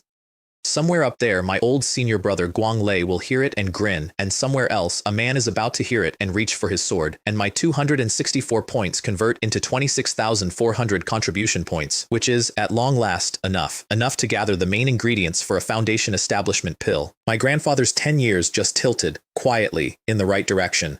I walk out of that square without a shred of guilt in me, past 1,000 people who paid good money to come watch me fail. Here is where I started. A handyman with 3 spirit roots and a mop, punched in the gut for the crime of making eye contact, dragged off to feed a bully's chickens while a whole courtyard studied their own feet rather than help me. And here is where I am now. First place at the sect's own alchemy contest, a foundation master for a teacher and a sword saint for a grandfather. 3 monsters sleeping in a room inside my soul, a family gone from prey to power, and a mountain of essence built 1 chicken and 1 corpse at a time. Everybody in this world wanted to fly a sword and cut open heaven. I just fed the zoo, and the zoo made me untouchable. But this story never gets to end on a clean win. It never does, because up on Sword Control Peak, a white sword light lands on Spirit Cliff Mountain, and Liang Yang is back. Xiao's mastered sword intent now, cuts down a peak Hao refining inner sect disciple in a single stroke over a cave he wanted, and takes the man's head off his shoulders for the crime of talking back. Xiao came back to the sect for one reason. He's ready to finish what he ordered done a year ago. His brother is still dead. Guang Han is still dead. And the handyman he told to lie down and die is instead, somehow, first place in the alchemy competition and very much alive. Guang Lei sees it happen. My old senior brother, the one man who tried to be decent to me when it cost him nothing, watches Liang Yang take a head off the ground, feels the cold weight of that sword intent, and does the only thing he can. Xiao sends me a message. Fast. The ink barely dry. Stay on beast taming peak. Don't leave. Don't be alone. Xiao's coming, and he's stronger than anyone thought, and this time he's coming himself. I'm still down at the Spirit Chicken Garden when the paper crane finds me, feeding a bird, counting essence, a smile on my face, and the taste of first place still sweet in my mouth. The system pings, 1 more point of essence, and I unfold my old friend's warning and read it twice. And the smile doesn't go anywhere, because I'm not the boy who got punched in that courtyard anymore. A brother's coming to avenge a brother. Fine, let him come. Xiao's gone straight back into seclusion to chase his foundation breakthrough, which buys me time, and I intend to spend every day of it getting stronger, because I don't know it yet, but the thing that's about to change my whole life isn't a swordsman at all. It's a door on this very mountain that's been sealed shut for 1,000 years, and it's about to crack open, and behind it is the reason a strange old man has been watching me feed animals with that particular look in his eye since the day we met. But first, there's a tournament. The Spirit Beast Competition. Beast Taming Peak runs one every year, and I've somehow never heard of it because I spend my life shuttling between a chicken garden and a beast garden and talking to nobody. I only learn about it because Xiao Kai, the one disciple up here who treats me like a friend, mentions it while begging me to help him tame that miserable garden monkey for the 9th time. Xiao finally lands the monkey too, through sheer stubbornness, and in his victory lap, he lets it slip. Every year, the top finishers get scouted as personal disciples by Foundation establishment elders and even Golden Core true persons, and the top 3 get to pick any spirit beast corpse below the 3rd tier as a prize. That last part stops me cold, because Red Serpent has hit the ceiling of its race.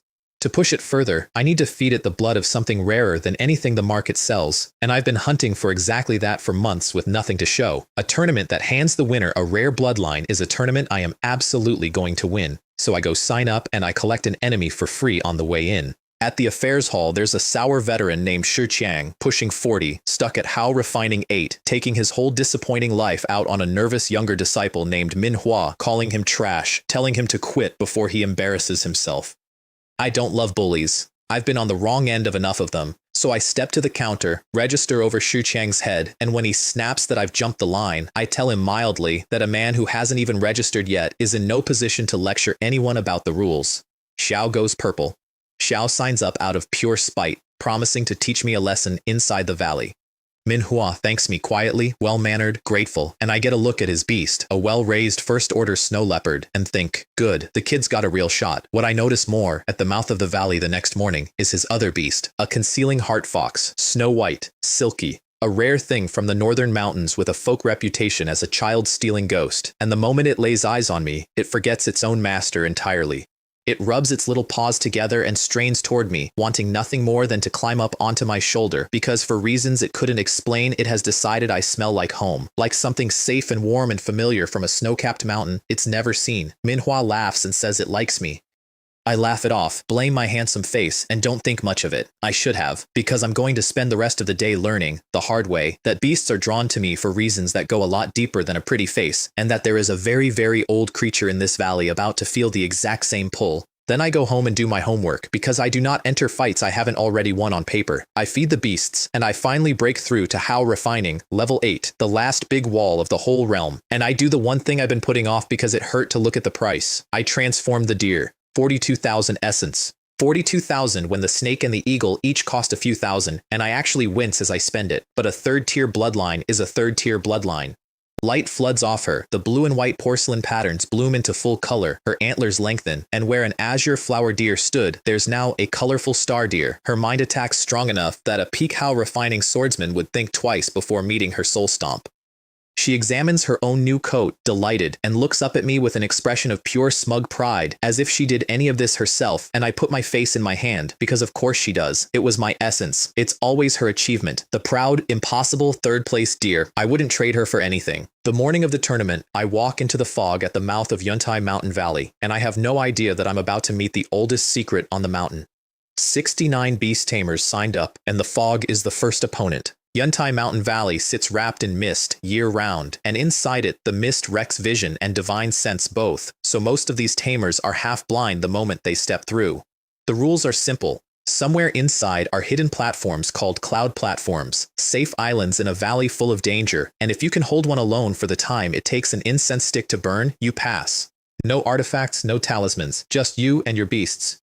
And the valley itself is a patchwork of impossible terrain, glaciers bleeding into seas of fire, bleeding into swamp and forest, which should have told me something was wrong with the place, and didn't, not yet. The fog is nothing to me. My divine sense reaches 10 kilometers now. I walk through that valley like it's a sunny afternoon while everyone else stumbles. So the first thing I do is go looking for the man who came here to kill me, because I would rather deal with Xu Chang on my terms than have him find me on his. I let him catch me. I trail little hints of my presence like a fisherman paying out line, and Xu Chang follows them right out onto the edge of the glacier, riding a first-order peak silver howling wolf, grinning like he's already won.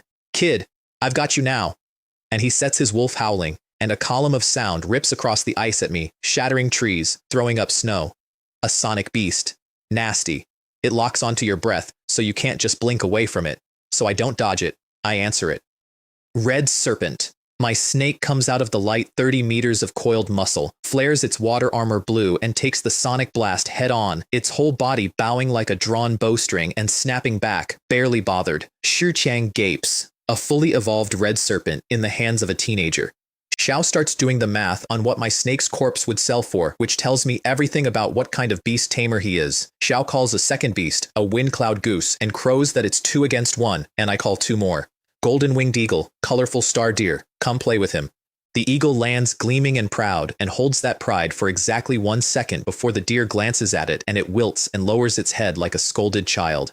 The deer looks at Xu Chang's peak wolf and his wind cloud goose, decides they're beneath her, and wanders off to admire the scenery. Xu Chang's face comes apart.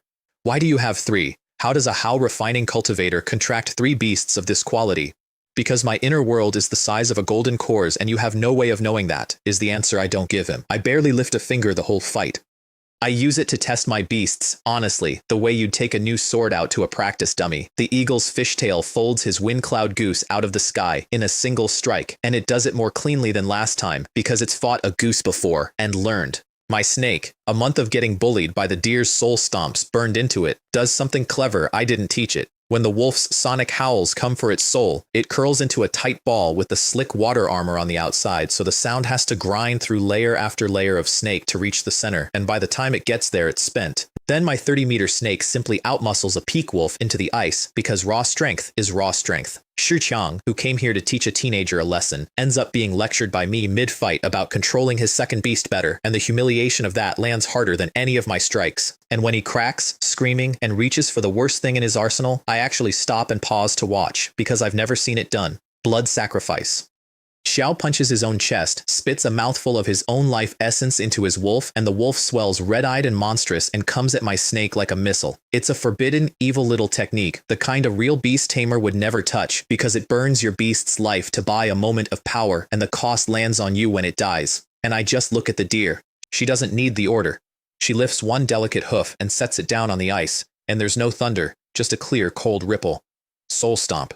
The blood-crazed wolf's charge stops dead, its body convulses, its mind comes apart, and my snake is on it before it hits the ground, and it's over. Xu Chang screams as the backlash hits him. His hair goes white, his skin withers. A man in his 20s becomes a shriveled old thing in 3 seconds, because that's the price the blood sacrifice always meant to charge, and his beast is dead now, so the bill comes due. "Spare me," he croaks.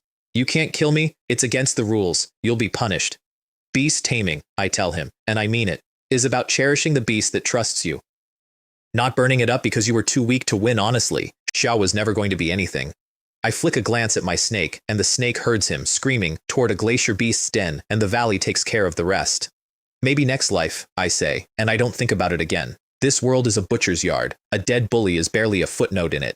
Deeper in, I nearly walk into the one man here I actually respect enough to avoid. Fan Yang.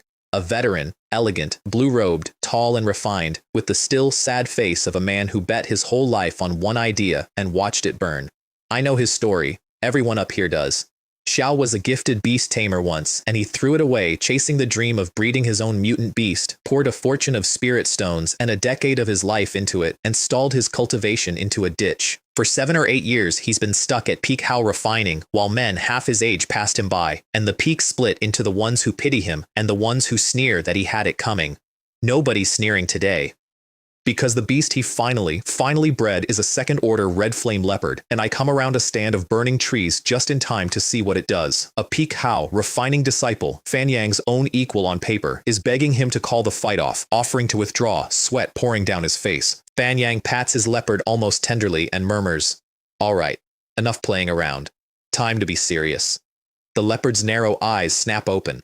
It pounces. There's a wall of fire. And where a peak cultivator and his spirit pet stood a heartbeat ago, there is nothing at all, no scream, no body, just flame, and a man walking calmly into it to pick up the loot. I've killed my share by now. I have never seen anyone do it like that, instantly, casually, to an equal, and then, without turning around, Fan Yang says, "You've seen enough, fellow Taoist. Why don't you come out?" Everything in me goes very still. Xiao sensed me, through fog that blinds everyone else, past a divine sense that hides me from Foundation establishment masters. This stalled, overlooked veteran felt me watching.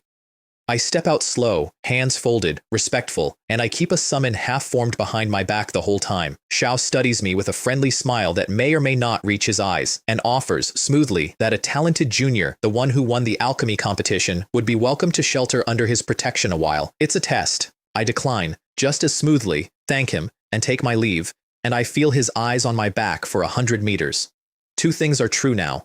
Xiao is the most dangerous thing in this valley by a wide margin, and I have just become a question he intends to answer later. I file him under threats for another day and keep walking because something else has been tugging at the edge of my senses, quiet and enormous, and it's about to make Fan Yang look like a candle held up next to a sunrise. 2 hours later, my divine sense finds a cloud platform, and it finds a fight already on it. A white stone platform 30 paces across, wrapped in a thin blue shield that holds the valley's fog and poison out, and on it, 3 cultivators locked in a stalemate over who gets to keep it. 2 how refining 9th levels, a crimson-robed man reeking of evil qi, and a blue-robed man with an earth-splitting rat, circling a woman named Tang Ru, only 8th level, but guarded by something that's kept both of them honest. A first-order peak snake, blue-scaled, mutated, dripping a green venom that eats through their spells, a Bekai snake. And the second I see it, I want it, because a mutated peak bloodline like that fed to my red serpent is exactly the ceiling breaker I came here for. So I wait in the fog, patient, for the 2 men to wear each other and the snake down. And when the 2 9th levels finally team up and drive Tang Ru to the edge, I step onto the platform without a single one of them sensing me arrive. Colorful star deer, soul stomp. 1 hoof. No thunder, just that clear, cold ripple. And in a sealed space with nowhere to run, it takes all 3 cultivators and all 3 of their beasts at the same instant, all of them exhausted, all of them unguarded, and every mind on that platform whites out at once. One of them gets a single sentence out. When did we? I didn't sense, and then he can't finish it, because the world is spinning and his kui is in knots and there's a blade of pain going through his soul. Then it's just cleanup, and cleanup is fast. My snake pours off the platform's edge and swallows the stunned, earth-splitting rat whole, because snakes eat rats and mine is 30 meters long. The golden-winged eagle throws the blue-robed man's wind cloud goose one contemptuous look, blurs, drops its fishtail, and folds the bird out of the sky with a single crushing slap. And I shadow flash straight to the crimson-robed 9th level and put a fist into his ribs before he's done blinking. I can hear them crack. Xiao hasn't hit the ground yet when I flash into the air above him and bring an elbow down into his gut, and he goes off the edge of the platform folded like a shrimp. Done. All those months of alchemy weren't only for money. I've been feeding myself body-tempering pills, and a how refining fist that can shatter a rhino's hide goes through a stunned cultivator like paper. The blue-robed one lasts a single heartbeat longer, just long enough for my snake and eagle to finish their own targets and turn on him, and then a tail whip and a wing slash put him down too. In the space of a few breaths, 3 cultivators who spent an hour unable to break each other are lying broken on the stone, and only Tang Ru and her loyal Baikai snake are still standing. She doesn't fight. She's watched me erase 2 9th levels in seconds, and she's not stupid. She orders her Baikai snake to spit one last blinding cloud, screams that she withdraws, we have no quarrel, and dives off the platform into the fog to save her life. I let her go. I've got the platform. All I have to do now is hold it while the incense stick burns. That's when I understand the fog is the real monster, and it's been watching me the whole time, because my divine sense, which sees through everything, cannot see into it. And out of it rolls a pressure so vast and so deep it makes my knees want to fold, a presence like the bottom of the ocean given a will, and my beasts, my 30-meter red serpent, my proud third-tier deer, all of them start shaking, pressed flat by something they can't even see. And then, worse, I feel it reach into my mind. My emotions start to swell out of control, terror stacking on terror, until I'm drowning in the certainty that a titanic crimson python is uncoiling in the mist to swallow the whole world, and me with it. I bite through my own tongue. The bright shock of pain snaps me clear, and I understand what's happening. That thing in the fog can touch my mind, can amplify what it finds there. And my divine sense is golden core level, and it isn't nearly enough. Whatever this is, it is so far above me that fight isn't a word that applies. Then, from below the platform, I hear Tang Ru start to scream. Her scream doesn't last. There's a sound I'm going to hear in the quiet for a while afterward. A wet, contented, chewing sound. And then a burp. And Tang Ru and her loyal Baikai snake are simply gone, eaten by something in the mist that found them delicious. And I feel that vast attention swing back to me, curious, weighing whether I'm worth the same trouble. And I sit on that platform holding perfectly still like a mouse under a hawk, counting the last breaths of the incense stick and praying to nobody in particular. The fog surges. It touches the platform's blue shield, and the shield, which the elders swore a golden core couldn't crack, flickers like a candle in a draft. Then golden light blooms up through the stone under my feet, the platform pouring out its own reserves to hold the shield together, and it barely holds. 3 breaths left, 2, and then it shows me its head. The mist parts, and a snake's head the size of a quarter of the platform pushes against the shield, green-scaled, ancient, its eyes full of something no beast's eyes should hold, something almost human, looking at me with genuine interest. It's a Baikai snake. It's Tang Ru's Baikai snake, except it's 100 times the size and 1,000 times the weight, and it carries not one trace of a contracted spirit pet. And I realize with the last cold clarity I've got that it isn't a snake at all. It's wearing one. It made one. It conjured a perfect copy of the last thing it ate, for fun, to come and get a closer look at me. The system, which has been silent this whole time, finally speaks. Name: Mystic Yin Illusion Turtle. Realm: Unknown. Comprehension: 78. Current status: Sealed. Daydreaming. Unknown realm. Comprehension 78, higher than any creature I've ever laid eyes on, higher than my genius snake, higher than anything. Sealed. Daydreaming. This titan that just ate 2 people and is idly considering me for dessert, is asleep and dreaming and bored, and this is what it does when it's bored. The illusion snake lifts its tail. The platform's shield is already cracking, my deer throwing up a wall of trees that shatters like paper, and the teleport that's supposed to carry me out the instant the incense stick burns is flickering, destabilized, on the edge of collapsing, and stranding me here in reach of that tail. 1 breath left, the tail comes down, and it pauses.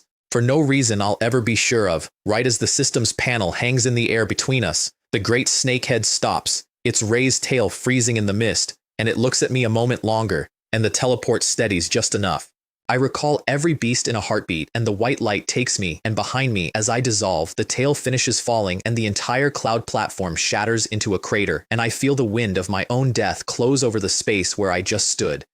I come out on the plaza outside the valley and nearly fall on my face, drenched in sweat that isn't there, shaking, alive by a margin I don't want to measure. A second slower and I'd be a chewing sound in the fog. Whatever that was, it let me go. And I have absolutely no idea why. The elders shut the whole competition down early. That never happens. It's supposed to run a week. But one of the 20 cloud platforms just collapsed into a crater, and platforms are the kind of thing a golden core true person can't crack, and the elders felt it fail from outside the valley and went pale and yanked everyone home at once. They changed the rules on the spot, quietly, so nobody digs too hard. Anyone who held a platform passes, anyone who killed a 9th level beast passes, and the rest of you got lucky, go home. Then they read the numbers, and the plaza goes cold. 69 went in, 36 passed, 50 came out alive, 19 dead. In a tournament that's supposed to be safe, inside the sect's own walls, under the elder's own eyes, in a valley where the worst you should face is a grudge and a bad matchup. 19. Even Xiao Kai, who's furious with himself because he jumped off his platform 1 second too early to count as a hold, goes quiet when he hears it. Manhwa made it, pale and shaken. Fan Yang made it, of course, having personally killed several 9th-level beasts without breaking a sweat. And my name is on the list of the handful who actually held a platform alone, which nobody but me knows meant sitting still while a sealed god decided whether to eat me. Shar elder named Tang looks out at a plaza full of frightened kids and does the only thing the sect ever does. Xiao turns the horror into a sermon. Cultivation is war against heaven and earth and man, he tells us, and it is never, ever safe. And if a taste of death inside the sect's own walls rattles you this badly, then leave. Go be a comfortable mortal, because the world beyond this mountain will eat you alive without a second thought. And, to his credit, he gives every single one of us a spirit enhancement pill. Pass or fail, and the plaza's mood lifts like nothing happened, because that's how young cultivators are. 19 of their own are dead, and a free pill fixes the afternoon. I take my pill, and I keep my mouth shut about the head in the fog because the elders clearly already know something, and a smart man does not volunteer to become the sect's problem. But I go straight to the one person on this mountain who I think might tell me the truth. I go find old Tang. I tell him everything. The fog, the platform, the thing that ate Tang Ru, the snake's head that wasn't a snake, the words the system showed me. And old Tang, who has spent every conversation we've ever had half asleep in a rocking chair, sits up straight, and the sleepy old gate guard is gone, and what's left is someone much older and much sharper looking at me like I've just confirmed something he's waited a very long time to hear. You saw its head, he says quietly, and it let you go. Then he tells me the oldest secret on the mountain, and it rearranges everything. Yuntai Mountain Valley isn't a valley. It's a formation, a vast one, 1,000 years old, and every one of those 20 cloud platforms is one of its eyes. The glaciers and fire seas and swamps stitched impossibly together, all of it is the formation's body, and its purpose, its whole reason to exist, is a seal. The thing sealed inside it does not have a proper name. The old Purple Mansion masters only ever called it one thing, progenitor Xuangui, not a person, a beast, a strange beast of unfathomable origin, and the character in its name, Xuan, is the same Xuan as in Xuanwu, the black tortoise, one of the 4 legendary divine beasts of heaven and earth. It is, old Tang says, a descendant of Xuanwu, a creature carrying the bloodline of a god, and 1,000 years ago, it was dying. The first master of beast-taming peak, our founding ancestor, a beast-taming genius named Tang Da, found it on the edge of death and couldn't bear to let a creature like that die, so he did something heaven itself would forbid. Xiao recovered an ancient formation from a ruin, the formation of longevity with the earth, a method that could chain a dying beast's life to the mountains and rivers and seas, so that instead of fading it would slowly, over centuries, drink in the essence of the whole earth and heal. 8 Purple Mansion, true lords cast it together at ruinous cost, and they saved it. And in gratitude, progenitor Xuangui gave the myriad manifestation sect its blessing and left behind techniques and treasures so astonishing that the sect rose on them to become the holy land of cultivation in all of Wuzhou. Nearly 10 Purple Mansion masters, a soul transformation venerable, beast-taming peak, my dying joke of a peak, standing at the very top of the world. It didn't last, old Tang says, and something old and bitter moves in his face, because generations later, another prodigy rose on beast-taming peak, the 3rd generation leader, Gong Bin, brilliant, unmatched, sword and beast both, and impossibly arrogant. And Gong Bin looked at a half-healed god sleeping in a seal and decided he would contract it. Xiao would force the progenitor into a bond, master and slave, and drink its divine blood to break through into soul transformation and become the strongest cultivator alive. So he twisted the healing formation into a true prison, took the god unaware in its sleep, and reached for the leash. It did not go the way he dreamed. You do not enslave a descendant of a divine beast, and the founding ancestor had, when he first built the seal, secretly shown the progenitor exactly how to break it if it ever needed to. Gong Bin failed, Xiao died at the progenitor's jaws, but the damage was done. The progenitor, betrayed mid-healing, suffered a backlash that shattered its recovery and split its soul from its wounded body. The sect's fortune, tied to the god's goodwill, broke with it. In a single night, the myriad manifestation sect fell from the holy land of Wuzhou to a fading second-rate power, and it has never climbed back. Only Tang Da's old mercy kept it from being worse. Out of respect for the ancestor who saved its life, the progenitor spared everyone else, but it never forgave the sect. For 1,000 years it has lain in that valley, soul drifting, body slowly failing, sealed and dreaming and resentful, its healing all but stopped, its patience running out. The presence I felt in the fog was its overflowing thought. The Bi-Kai snake that ate Tang-Ru was a talent of its bloodline, the power to reach out and conjure a perfect living copy of anything it has touched, bloodline and abilities and all. And now, after 1,000 years, the seal is finally failing. My collapsing platform was one of its 20 eyes going dark. I sit there and I do the math the way I always do, and my heart starts to pound for a reason that has nothing to do with fear. A dying, resentful, half-sealed descendant of a divine beast. The one contract not even a Purple Mansion True Lord ever managed.